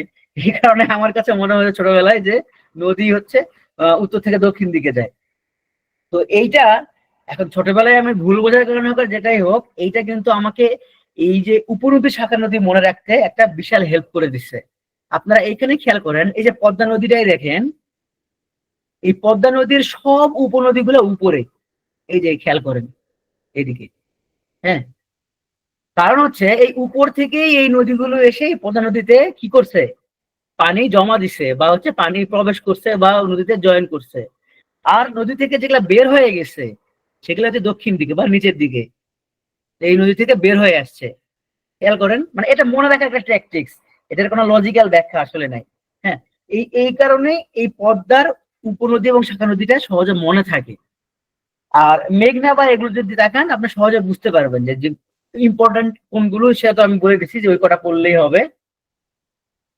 হ্যাঁ, এটাও একটা ফানি যে পাহাড়গুলো আমাদের সব উত্তর দিকে আর সাগর হচ্ছে দক্ষিণে, এই কারণেও পানি সচরাচর উত্তর থেকে দক্ষিণ দিকেই আসে। তো এইটা আমি এগুলো কেটে দিই, তারপরে আমি ছবিটা আপনাদেরকে দিয়ে দিব। আপনারা কেউ যদি এখান থেকে স্ক্রিনশট নিতে চান সেটাও আপনারা নিয়ে নিতে পারেন। ওকে, আমরা নদীর গুরুত্বপূর্ণ অংশ কিন্তু পড়ে ফেলছি। এখন আমরা যেগুলো পড়বো এগুলো আমি বলে দিচ্ছি। এগুলো মানে যদি ধরেন যে 5-6টা বিসিএস পরে একটা আসলেও আসতে পারে টাইপের পড়াশোনা এখন আমরা যেটুকু পড়বো। হ্যাঁ, তো এগুলো আমরা একবার রিভিশন দিব এখন, মানে রিডিং টাইপের পড়বো। যেটুকু মনে থাকবে আমাদের সেটুকু আমাদের জন্য পজিটিভ, যেগুলো মনে থাকবে না সেগুলো ভুলে যান, দরকার নেই। দেখেন, মেঘনা নদীর তীরে কি কি জেলা আছে, সরি মানে স্থান জনপ্রিয়: চাঁদপুর, ভৈরব, আশুগঞ্জ। পদ্মার তীরে অবস্থিত রাজশাহী, শালদা, শরীয়তপুর, মাদারীপুর। আমরা এইভাবে কেন বলবো, আপনারা যদি এইটা একটা ম্যাপ নিয়ে ধরেন আমার এই স্লাইডটা নিলেন, আর আপনারা আপনাদের একটা ম্যাপ বের করলেন, বাংলাদেশের ম্যাপটাই বের করেন, করে আপনি যদি ম্যাপের দিকে তাকান আপনি অবাক হয়ে যাবেন যে বাংলাদেশ সারা সারা পৃথিবীতে এটা সেম, মানে সেম ঘটনা। শহরগুলো সবই তৈরি হয়েছে আসলে এই নদী বা সাগরকে কেন্দ্র করে। এবং গুরুত্বপূর্ণ যে শহর, যে কোনো দেশেরই গুরুত্বপূর্ণ শহরগুলো দেখবেন সবসময় এই নদীর আশেপাশে। আপনি যদি কেউ যদি ভৈরব এলাকার হন সেখানেও আপনারা খেয়াল করবেন, চাঁদপুরের লোকজন যারা আছেন তারা দেখেন, রাজশাহীতে যারা আছেন তারা দেখেন, মাদারীপুর শরীয়তপুর তারা ভালো বুঝবেন। মানে সবই আসলে নদী কেন্দ্রিক। এবং শহরের সব থেকে গুরুত্বপূর্ণ প্রাণ অংশটাও দেখবেন নদীর কাছাকাছি। যেমন বরিশাল তো মানে কীর্তনখোলাকে তো বরিশাল একদম প্রাণ বলা হয়, যারা বরিশালে তারা হয়তো খুব ভালোভাবে এটা বোঝেন। আচ্ছা, কর্ণফুলী হচ্ছে চন্দ্রঘোনা বা রাঙামাটিতে, শীতলক্ষ্যা নারায়ণগঞ্জে, আহ, নাফ নদীর কেন্দ্রে সরি তীরে আছে হচ্ছে টেকনাফ, মধুমতির কেন্দ্রে আছে হচ্ছে, এইটা অত বেশি আর এই মুহূর্তে জরুরি না। আর এখানে এগুলো হচ্ছে ছোটবেলা টাইপের পড়াশোনা। হ্যাঁ, কুমিল্লার দুঃখ কি, গোমতী নদী; চট্টগ্রামের দুঃখ চাক্তাই খাল; খাগড়াছড়ির দুঃখ চেঙ্গি; চরের সংখ্যা বেশি যমুনাতে। এই কথাগুলা, এই যে দুঃখ কেন বলা হয় জানেন, এই দুঃখ কথাটা লেখা হয়েছে, এখন তো আমরা অনেক সচেতন, আমরা ড্যাম দিতে পারি, আমরা হচ্ছে নদীকে শাসন করতে পারি। একটা সময় আমরা এগুলো পারতাম না, পানি বেড়ে গেলেই বন্যা হইতো এবং নদী কেন্দ্রিক হওয়ার কারণে নদীর আশপাশে সব থেকে বন্যার প্রকোপটা বেশি থাকতো। আর এই কারণেই কুমিল্লা বা যেই জায়গা নদী, সেই জায়গার কারণে যখন বন্যা হয় তাদের দুঃখ ওই নদীকে বলা হতো। আচ্ছা, এখানে কিছু টাইপ মানে এগুলা স্কিপ করতে পারে, আমি রিডিং লিখে দিচ্ছি কিন্তু আপনার চাইলে স্কিপ করে ফেলতে পারেন পুরোপুরি। পশ্চিমা বাহিনী নদী বলা হয় খুলনাকে; উত্তরাঞ্চলের লাইফ লাইন বলা হয় তিস্তাকে; পশ্চিমাঞ্চলের লাইফ লাইন বলা হয় গড়াইকে। একমাত্র ব্যক্তির নামে নদী বাংলাদেশে একটা হচ্ছে রূপলাল সাহা বা রূপসা নদী। নদীর নামে একমাত্র নদী হচ্ছে, সরি নদীর নামে জেলা ফেনী জেলা। আন্তর্জাতিক নদী একটাই, পদ্মা, কেন আমি জানি না। আচ্ছা, বিভক্ত করেছে বাংলাদেশ মায়ানমার, এটা অত বেশি ইম্পর্টেন্ট না। এটা আমরা কেন এখানে দিচ্ছি, এটা শুধু দেখার জন্য যে দেখেন ভারতে বাংলাদেশের সাথে ভারতের একদম যদি আপনি বাংলাদেশের পশ্চিম দিকে যান, সুন্দরবন যে এলাকাটা, সেইখানে বাংলাদেশকে ভারতকে পৃথক করছে হারিয়াভাঙ্গা নদী। আবার একদম যদি দক্ষিণ পূর্বের দিকে যান তাহলে আপনি দেখবেন যে এই নাফ নদী আবার বাংলাদেশ এবং মায়ানমারকে ভাগ করে ফেলছে। কিন্তু এরকম অনেক, আচ্ছা এটাকে আপনার চাইলে স্কিপ করতে পারেন, যে এটা খুব বেশি জরুরি স্লাইড না। হ্যাঁ, আমি স্কিপ লিখে দিলাম। এরকম আরো কিছু নদী আছে, যেমন পঞ্চগড়ে আছে মহানন্দা নদী, সরি হ্যাঁ মহানন্দা নদী, ভারত এবং বাংলাদেশকে পৃথক করছে। এরপরে কোম্পানিগঞ্জ এবং জকিগঞ্জকে পৃথক করছে নদীটার নাম যেন কি, ভুলে গেছি। আরে আপনারা কে কে কোথায় আসছেন এই মুহূর্তে? আপনাদের আশেপাশে এরকম কোনো নদী এসছে? আমাদের সাথে শেয়ার করেন যে এই নদী আসলে বাংলাদেশ এবং ভারতকে ভাগ করছে। এরকম অনেক ছোট ছোট নদী অনেকই আছে, কিন্তু হাইলাইটেড মানে সব থেকে বেশি কথা হয় মূলত এই নাফ নদী এবং হারিয়াভাঙ্গা নদী নদী নিয়ে। আচ্ছা, অনেক নামই পাইলাম। ইছামতি, ইছামতি মানে তার মানে তো মনে হয় কুষ্টিয়ার দিকে এটা ইয়ে হয়েছে নাকি? কোন জেলাকে আসলে কোন জায়গায় এটা আলাদা করছে?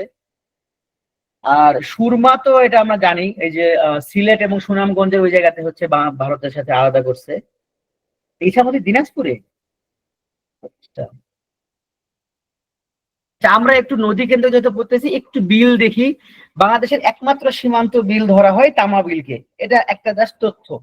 এবং এটাই মনে রাখেন বাংলাদেশের একমাত্র সীমান্ত বিল কোনটা, তামা বিল। এবং বাংলাদেশের বৃহত্তম বিল কোনটা, চলন বিল। এটা মূলত অনেকগুলো জেলা নিয়ে গঠিত। ধরেন এইদিকে রাজশাহী, পাবনা, সিরাজগঞ্জ, নওগাঁ, নাটোর, অনেকগুলো জেলা মিলে রয়েছে। এটা হচ্ছে বাংলাদেশের বৃহত্তম বিল এবং এটাকে বাংলাদেশের মিঠা পানির মাছের প্রধান উৎস বলে। যদিও এখন মাছের পাশাপাশি এটা একটা গুরুত্বপূর্ণ পর্যটন স্পট হয়ে গেছে। মানে ঠিক যেমন কিশোরগঞ্জের দিকে এখন আমরা মিঠামইনের দিকে যাই, ঠিক সেম এরকম চলন বিলের দিকেও এখন একটা পর্যটন তৈরি হয়ে গেছে। এবং এই চলন বিলের ভেতর দিয়েই মূলত আত্রাই নদী প্রবাহিত হয়েছে। আচ্ছা, কিছু হাওর, হাওর সব থেকে বেশি দেখা যায় হচ্ছে সিলেট এবং ময়মনসিংহতে।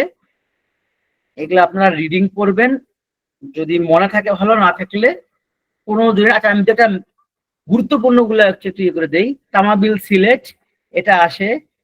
বিল ডাকাতিয়া খুলনা, এইটা অনেক জায়গাতে দেখা যায়। এছাড়া এখানে ভবদহ বিল যশোর। আচ্ছা, ভবদহ বিল তো আমরা বিভিন্ন সাহিত্যে পড়ছি, বিভিন্ন সাহিত্যের জায়গাতে আছে। আরিয়াল বিল লাগে না, চলন বিল আমরা পারবো এমনিতেই, এখানে অত বেশি নাই। আচ্ছা, হাওর হচ্ছে টাঙ্গুয়া হচ্ছে সব থেকে জনপ্রিয়, এটা আসলে এক্সট্রা করে পড়ার কিছু নাই।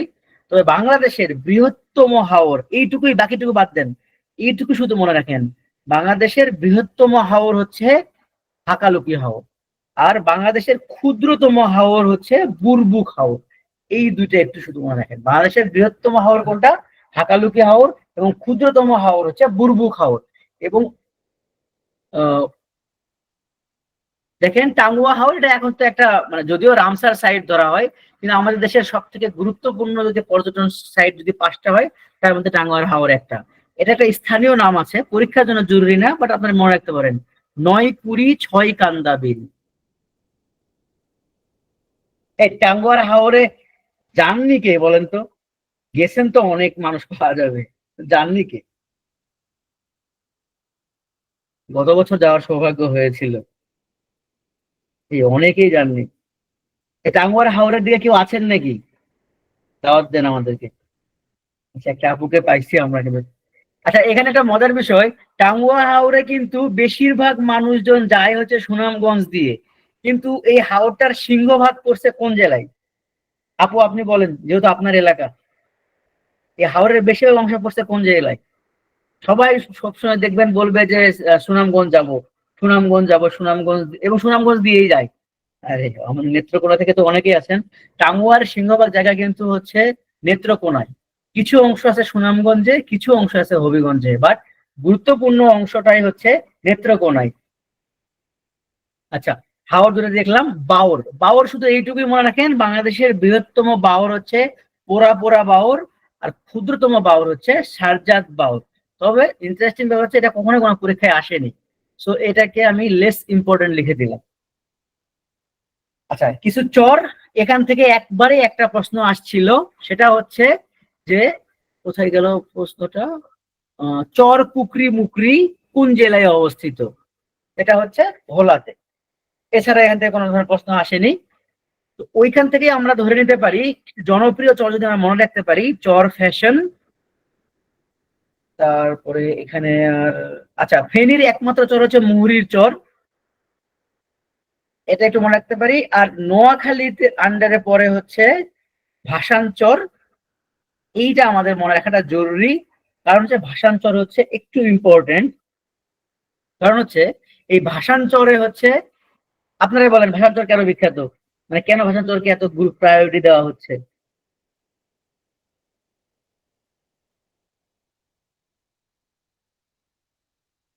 রাইট, রোহিঙ্গাদের জন্য সেখানে একটা ক্যাম্প করা হয়েছে। এই না না, ভাষাঞ্চর ভাসানির জন্য না, ভাসানি যে ভাষাঞ্চরে ছিল, বলেন কেউ জানেন নাকি সেই ভাষাঞ্চর কোথায়? ভাসানি যে ভাষাঞ্চরে ছিল, যে এই জায়গায় থাকার কারণে তার নাম ভাসানি হয়েছে। আসামে, রাইট, থ্যাংক ইউ। আর সুবর্ণচর এক্স্যাক্টলি সুবর্ণচর না, বাট এইখানেই কোন একটা জায়গাতে আমাদের আরফিন ভাইয়ের বাড়ি কিন্তু, নোয়াখালীতে। যদিও উনি ওইখানে থাকেন না বা বেশি মানে উনি গত বছর মনে হয় একবার গিয়েছিলেন, আমাদের ভিডিও থেকে অনেকেই গিয়েছিল ঘুরতে।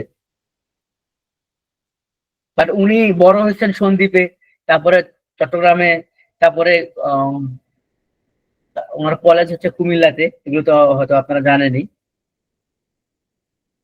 ওকে, এখানে আর আচ্ছা, নির্মল চর রাজশাহীতে, এটাও নাইস টু নো। পুরীর চর চট্টগ্রামে, ফাতরার বন অনেক সময় আসে, এটা হচ্ছে পটুয়াখালী এবং বরগুনার মধ্যে পড়ছে। ফাতরার বনটা কেন আলাদাভাবে বলতেছি, ফাতরার বনে যে বনটা, এই বনের টাইপটা জানেন? এই ফাতরার বন বা এখানে কি ধরনের গাছ আছে, এটা একটু ট্রিকি আকারে 45তম বিসিএস একটা প্রশ্ন আসছিল।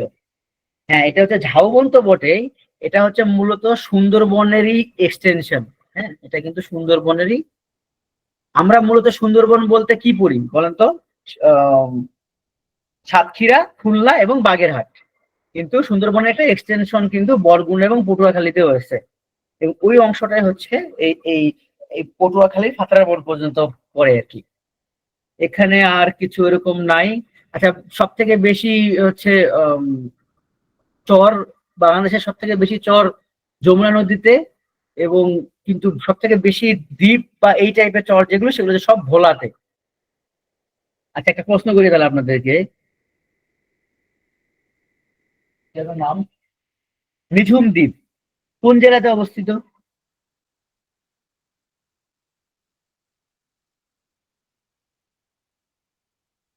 না, সবাই ভুল ভুল উত্তর দিচ্ছে একদম। বরিশালের আশেপাশেও না ভাই, বরিশাল থেকে বরং ঢাকা কাছে বলতে পারেন। নোয়াখালী থেকে নিঝুম দ্বীপ খুবই কাছে, একজন কক্সবাজার চট্টগ্রাম নিয়ে চলে আসছে। আপনারা ম্যাপ ঘাটাতেছেন না, ম্যাপ ঘাটতে হবে, হ্যাঁ। নিঝুম দ্বীপ হচ্ছে ভোলার মধ্যে পড়ছে।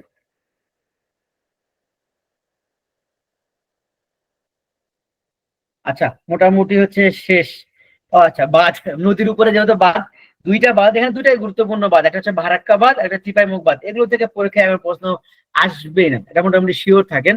তারপর যেটা তথ্য আমরা দেখি, যে ফারাক্কা বাঁধ কিসের উপরে আছে, গঙ্গা নদীর উপরে বা পদ্মা নদীর উপরে নির্মিত। এবং ফারাক্কা বাঁধ নিয়ে একটা গুরুত্বপূর্ণ ইভেন্ট আছে, আপনারা নিশ্চয় জানেন, যে 1976 সালের 16 মে মৌলানা ভাসানী লং মার্চ করেন। কখন?